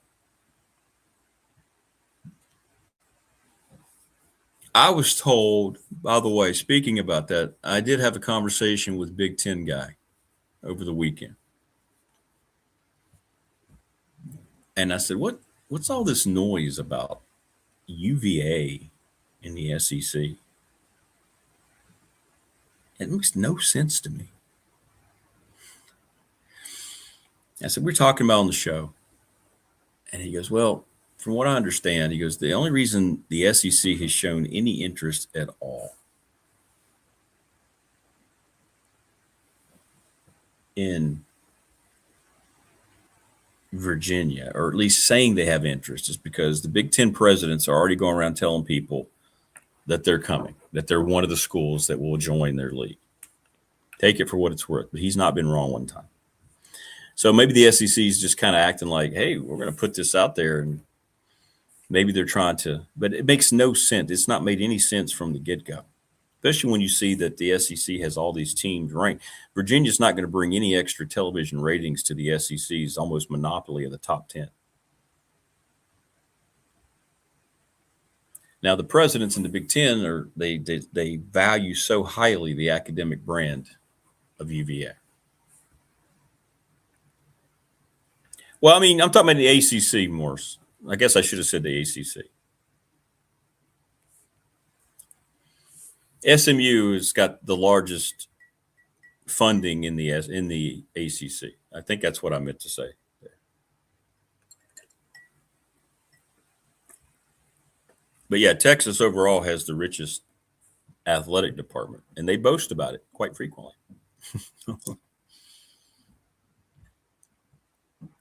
Quite frequently.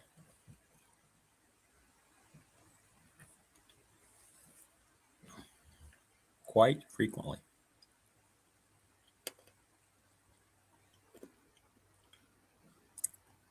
Yeah, I'm going to be interesting too, Prometheus. Those numbers you're citing, like how long, I wonder how long that's going to satiate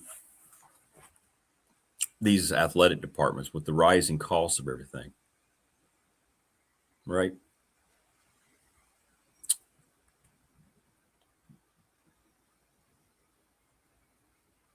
I don't know the answer to that either. I mean, you think about this. Let's say we don't, and at this point, I think the answer is no, since there's not going to be any rules that's going to stop any of the spending.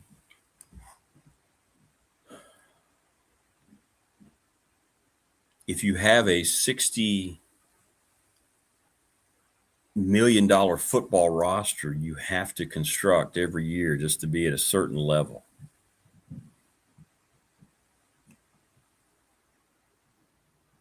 How much does that, how long is that money going to last? 2 years? I mean, I'm just asking the question.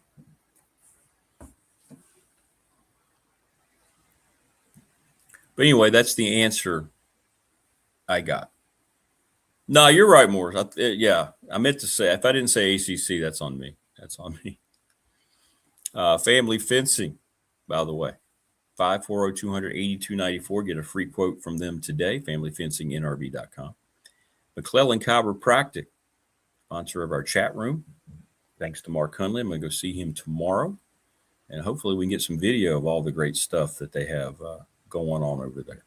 Don't forget, we opened the show with it, and I want to remind everybody, Professional Door Incorporated celebrating 40 years in business here in July. And you've got to call them during the month to set up your appointment. $40 off if you just say, hey, we heard them talking about it on BDST. You don't have to have the service done to your garage doors in July, but you have to schedule it. Reach out to Travis, 674-0008. 674-0008. We're presented each and every day by Pulaski County Sports and Entertainment. Thanks to Jonathan Sweet and all those wonderful folks. Little River Heating and Air, 1095 Radford Street in Christiansburg, 540-553-2971. The attorney Ryan Price, sponsor of our fan question of the week, 701 West Main Street in Radford, trust and estate planning. Absolutely. National Bank member FDIC, my exclusive banking partner, and hopefully they will be yours as well.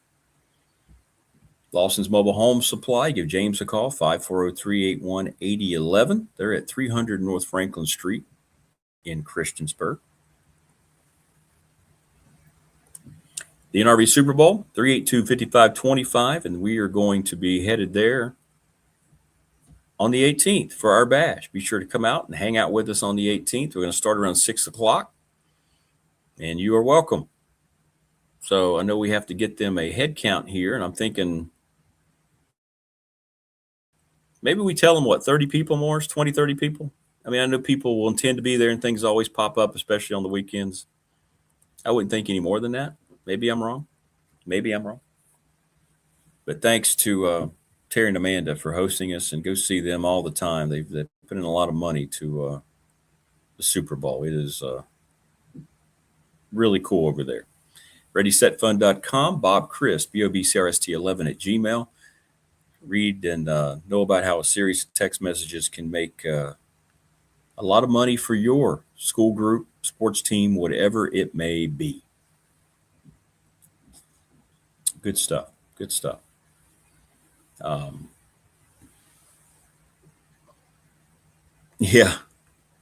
Yeah. So for me, I think it's just noise, right? It's just a lot of noise that the SEC is trying to conjure up. Big Ten guy says that you're going to see a battle here soon between Petitti, the commissioner, Tony Petitti, and Greg Sankey. He says that the lines are starting to be drawn a little bit. It's going to be interesting to see what happens there and what that exactly means. Yeah. What's up, Bringer? 90. Our best to Croatia.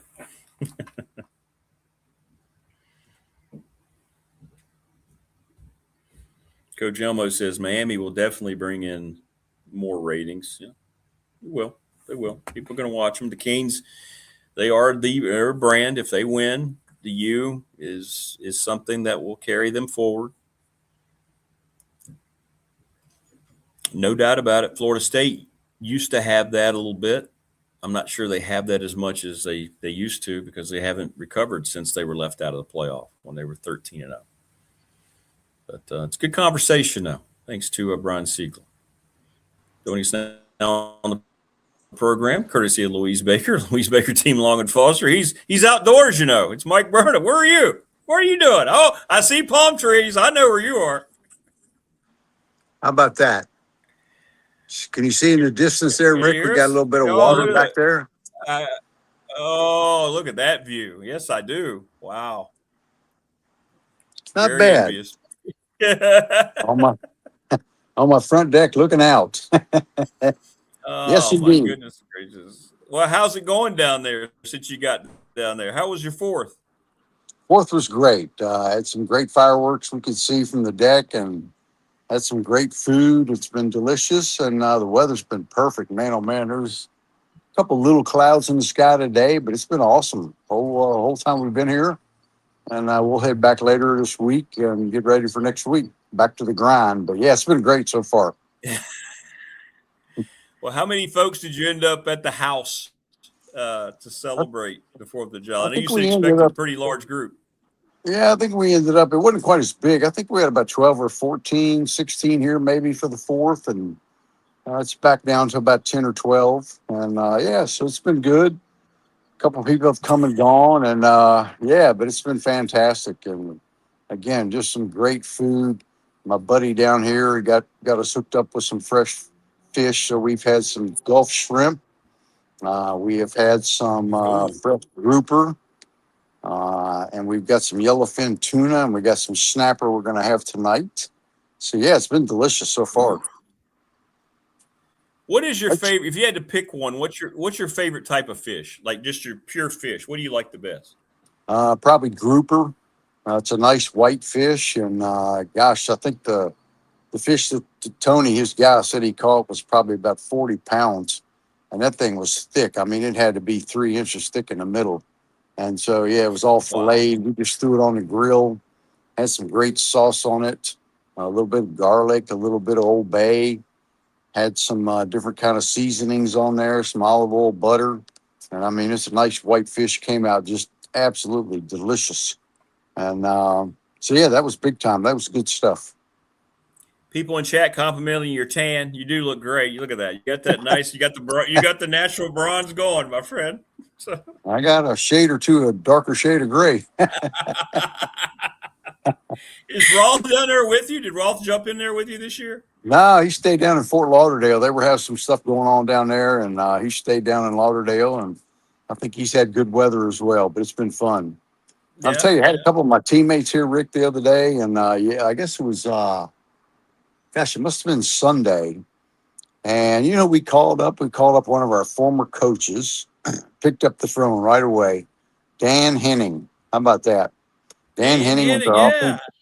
He was our offensive coordinator when we were here at Tech with Strock and all, and we must have been on the phone with him for about a half an hour, retelling stories and whatnot. And of course, he was the head coach at Boston College, the Atlanta Falcons, longtime coordinator in the NFL. He's retired, of course, living up in. He lives in Ponte Vedra most of the year, but in the wintertime, in the summertime, he goes up to Saratoga, New York. That's where he was when we talked to him. And gosh, he said he's doing really, really good, beat cancer a little while back. And we talked about having him come up for a game. He said, you just let me know when, where, what time, and I'll be there. And God, what a great guy he was. And what an incredibly brilliant offensive mind he had. Oh, yeah, Dan Henning, he did. He had quite the reputation in the league. He was in the league a long time, wasn't he, in the NFL? Yeah, he was. Yeah, he absolutely was. A lot of different places, worked for a lot of different people, and was at the Dolphins for a long time. And, yeah, he stays in touch with Don Strock, and said he gets a birthday card from him every year. That's I awesome. like that. Yeah. That's awesome. Yeah. So it'd be great to get him back up there, and maybe Don Strock and because I know BA's coming up. Bruce Arians is coming up for the Pitt game for the Hall of Fame weekend. The game's Friday night and the dinner's Saturday night. Bruce is coming up for that. So I may try to see if I can get him up to come up to that game. That'd be kind of a nice reunion. It really would. If you could get all those guys, oh, that would be cool, man. That would take on a story in itself. To be honest with you, that'd be cool. Yes, it would. How's Strock doing, by the way? How's Don doing these days? He's doing well. Yeah, he's hanging in there. He's had a few health issues like everybody our age, and but he's hanging in there, doing okay. And I don't know how much golf he's playing now, but he still does that fundraiser, that charity fundraiser in the fall for golf. And yeah, I think he's doing pretty well. Yeah, that's great. That's great to hear, man. Well, I'll tell you what, when you walk out in the morning and you're down in that environment, I mean, whatever kind of mood you're in, right? Your day just all of a sudden goes, all right, this is going to be a good day. There's no such thing as a bad day at the beach, Rick. No. We're going to take the grandkids here today down to a place that's called the Track. And the Track is just like it's a little small, like amusement park type thing, but it's got go-kart tracks on where you can go on concrete. And it's also got one that's a wooden track.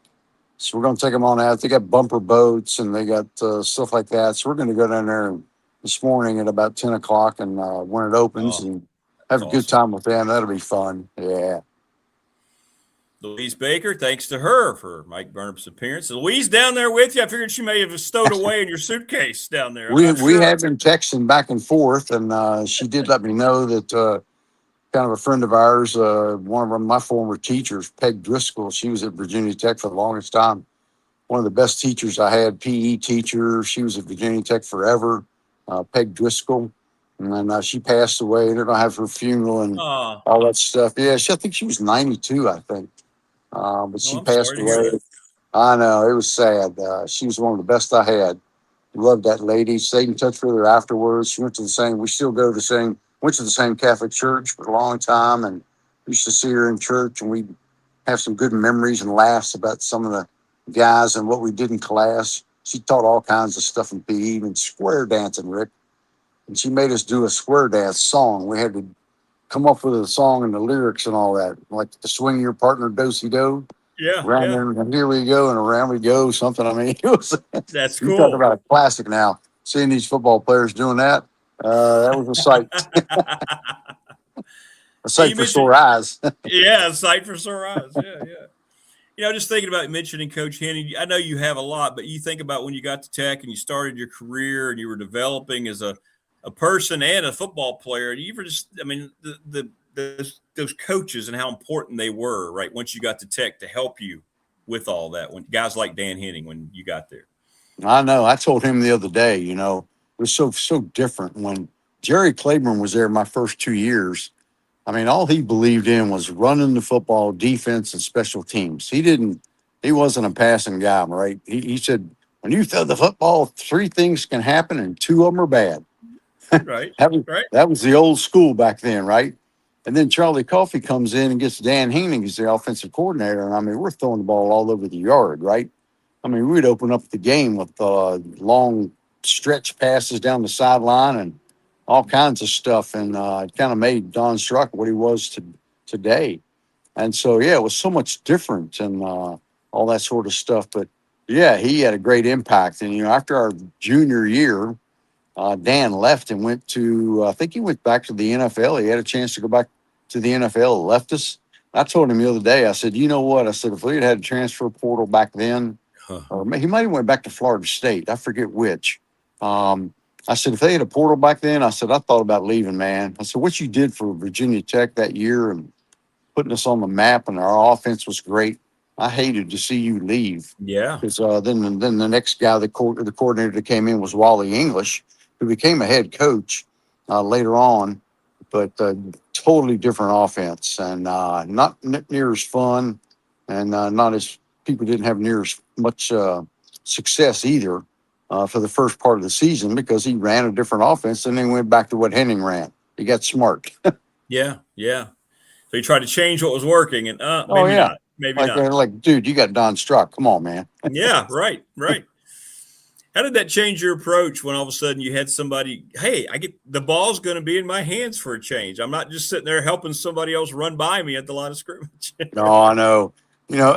Everything changed back then, Rick. It was like you wore those big old shoulder pads and all that kind of stuff because basically you're a glorified tackle, right, under Claiborne. And I think I was the second leading receiver and caught 10 passes as a sophomore. Wow. And that was like, that's starting. And then the next year you come back and Dan Henning is there and Charlie Coffey and all those guys. JB Barber was our running back. We were throwing the ball all over the place, and, there wasn't as much running going on. But, yeah, you knew you were going to be involved in the offense, and it was just a whole lot more fun. Now, our defense wasn't very good. We'd score 39 points and lose. but it was fun to watch, and those checkerboard end zones like Tennessee had, that was something Charlie Coffey bought in, and the orange became really a predominant color. And I love those helmets with the state of Virginia on the side of it, with the big check across where Blacksburg was. Those were some of the coolest helmets ever. I love those helmets. I do. Yeah. Some of my favorite. Looking at those, I wish they do. I wish they'd go back one day on a throwback day and wear those. That would be cool. That would be cool. Yeah. And they have a way of doing that with uniforms and all kinds of stuff. That wouldn't be that hard to do. What was your who was your first touchdown catch against? Yeah, back then, hey, that's a good question. I don't know if I remember the answer to that. Yeah, I get it. I understand. I caught a lot of passes, but I didn't catch a ton of touchdowns. I was kind of like the middle guy, Yep. You run those 10-yard curls, you run those out patterns, you're a check down receiver, that type of thing, because you had guys on the outside were pretty fast, the wide receivers, and they'd stretch the field.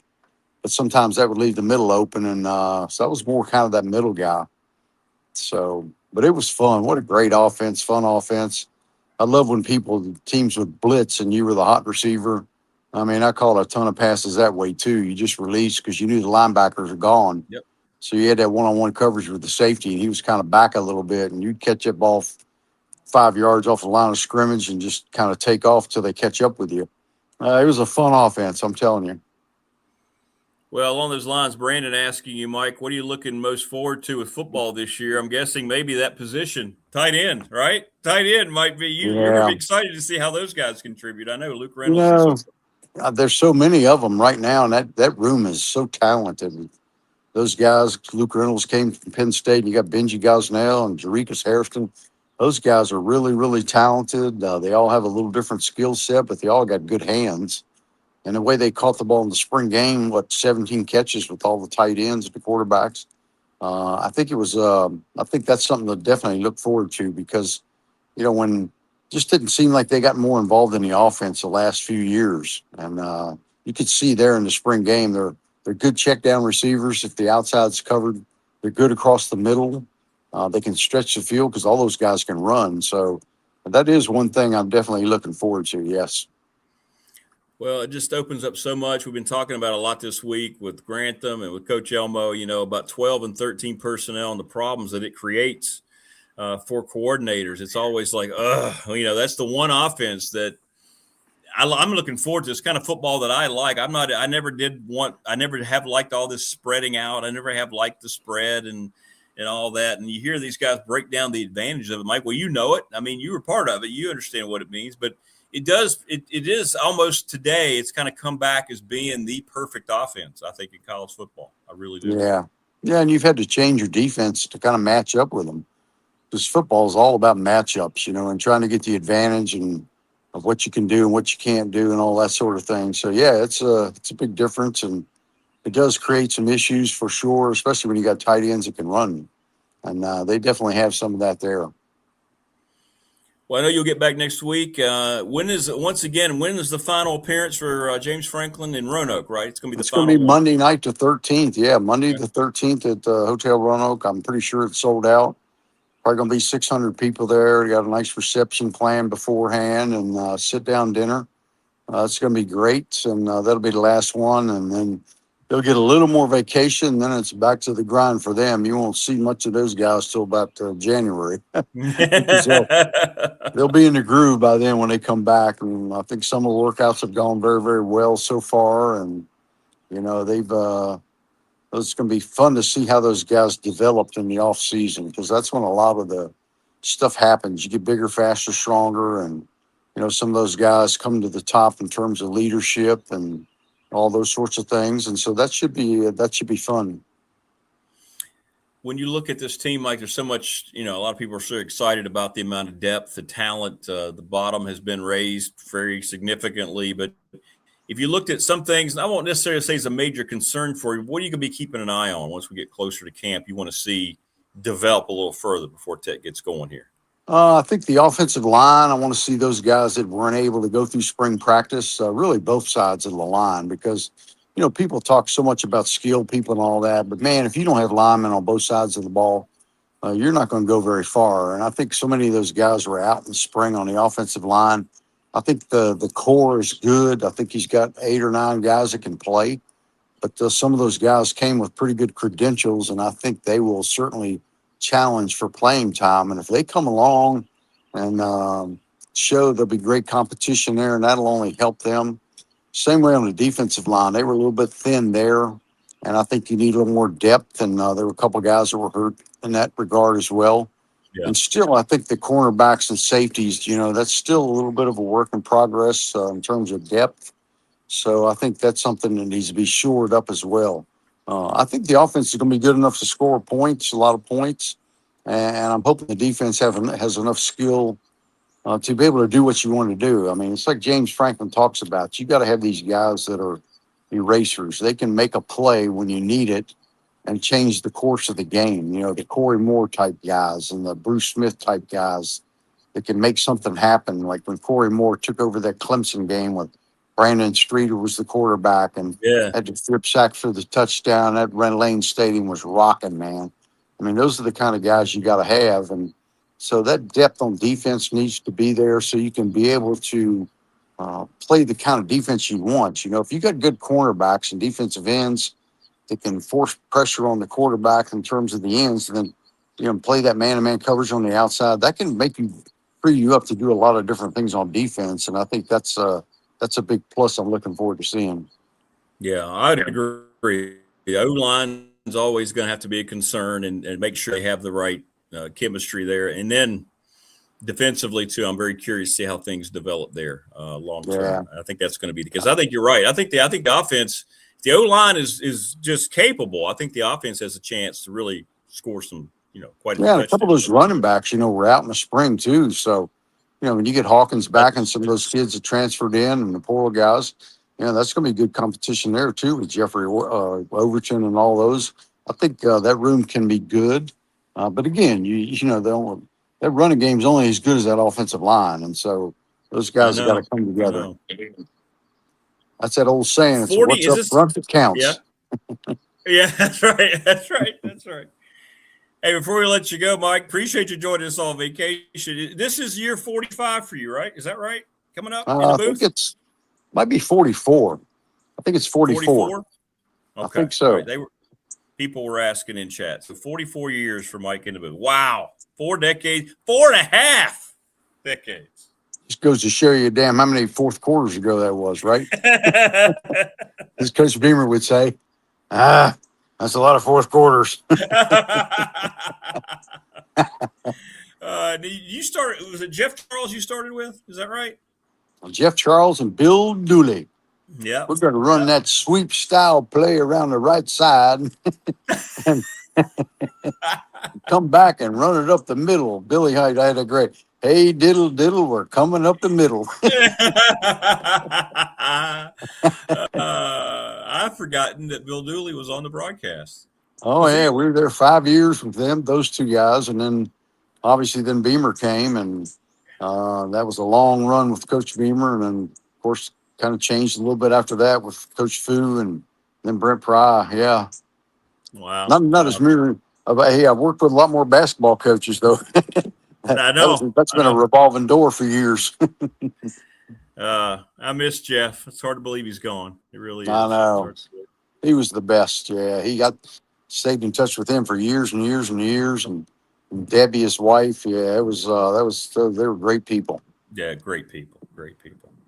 Well, as are you, my friend, and we thank Louise Baker again for her support. And man, you got several more days. It sounds like so. And today, we'll come back Saturday, I think, and we'll get a few more days. It'll be fun, and looking forward to it, and then getting back in it, and we'll be ready to rock and roll with some football. And looking forward to seeing Louise next week too. We appreciate everything she does, and She's awesome as well. She's on the beach right now tanning, isn't she? She got out there early this morning. I think I might have her in the tan department, though. Yeah, I think you're unmatched, my friend. You're unmatched. I think I got you too, Rick. Yeah. Oh, you got me. You got it. No doubt. I know not to tread there. Absolutely. That's like right, if you'd say, "Hey, come on out to the beach." So what? I've been out there like 2 hours. Were you meant to get more sun? I mean, come on. I can imagine you show up, like for the first hour, and then you're done. You're like, all right, yep, I'm good. I'm the color I need to be. Yep. I'm gonna head back to the pool. Yeah, I'm gonna head right back to the pool. All right, man. Well, enjoy the rest of your time. All right, Rick, we'll do it. You take care, and great talking to you. And thanks to Louise, and we'll see all you great Hokie fans here coming up very soon. Yeah, Monday night, and then we'll get a report on how everything went next Tuesday. That'll be great. Good timing. Yep, sounds good. All right, man. Have fun with the grandkids today. I know you will. We will. Thanks, Rick. All right, man. Take care. Mike Burnham down in Florida. Great stuff. Great aesthetics there, man. Wasn't that great to see all that stuff? Mike looks great. 44 years. That was great to get a little bit of history lesson there with Dan Henning. That's pretty cool. Yeah, Dan Henning was a heck of a offensive coach. He was in the NFL a long time. Yeah, head coach of the Falcons.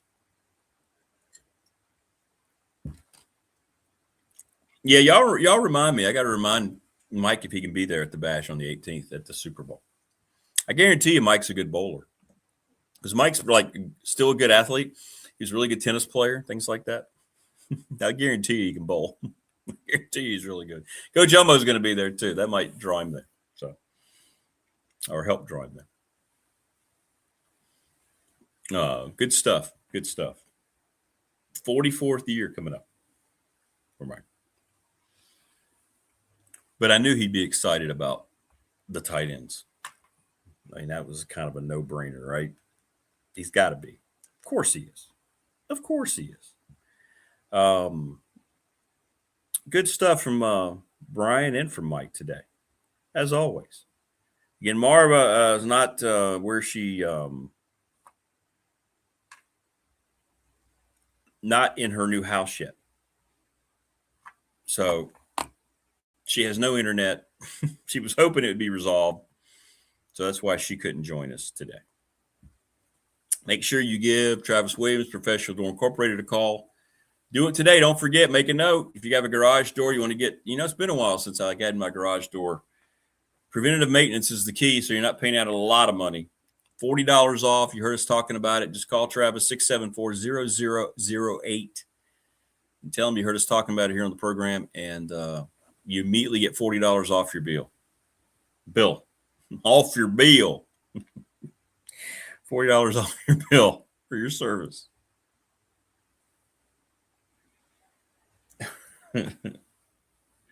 So make sure you do that. 674-0008. What kind of day do we have today, by the way? I didn't even look this morning. We had some rain last night. I heard it as I was sleeping. Mostly sunny today, maybe some rain later. We'll take it. Morris says, Dan Henning introduced single wing back in the NFL. He called it the Wildcat, 2008. Was OC the Dolphins. Yeah, the Wildcat is definitely an off branch of that whole thing. Yeah.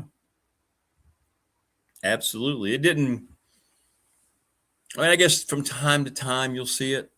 It didn't necessarily have a resounding hold on the league, but it was something that did kind of resonate for a while, didn't it? Yeah. Of course, they still do it some in college, but it becomes so obvious who the ball carrier is going to be because it's – and this whole – when they split out the quarterback wide, it's like you don't even have to put a guy on him. Coach Elmo talks about – Coach Grantham talks about 11 versus 10, and you don't want your defense to be at a disadvantage. I would think that puts your offense at a little bit of a disadvantage when you're running that and you see your quarterback leave center and he's lined up on the outside, right?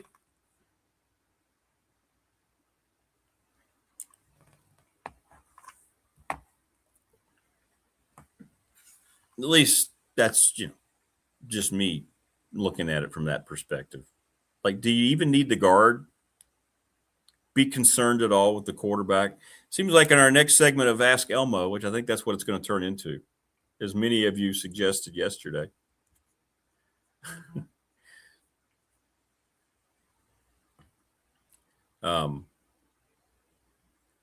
Ask Elmo, we'll definitely we'll have to ask him that question.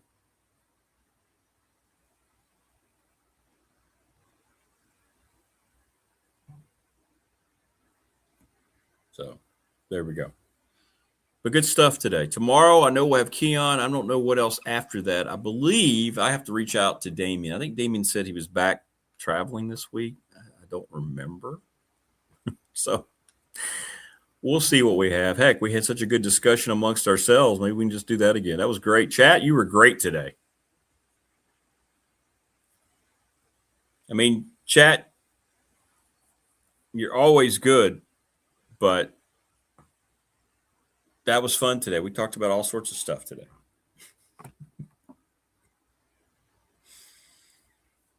Kind of pulled through that first hour and 15 minutes. That was good. We went on sorts of tangents, but it was very interesting. And we had a lot of new folks stop by that added some stuff too. Love the new folks when they contribute instead of trying to, cause issues. At least now that we've gotten through this and we're getting down to 11 months since the show's been back, I've become more versed on recognizing the people who are trying to contribute and the people who are just trying to do stupid stuff, right? It becomes a little easier. Well, everybody has a great rest of their Tuesday. You can't see him, but Creed also wants to point that out. And, enjoy watching the Elite Eight of the World Cup without the United States as they were eliminated last night 4-1. Be sure to check out the channel. We'll have some short clips. Those have become very popular. We get well over 1,000 views every day just on our clips that we show throughout YouTube. It's awesome. And we appreciate you for stopping by. And everybody stay safe. And we'll see you tomorrow. Again, prayers up for TP, Tony Powell. Everybody thinking about you. Hope the show makes you feel a little bit better today after your treatment, man. Godspeed, brother. And we will talk to you tomorrow. Be good.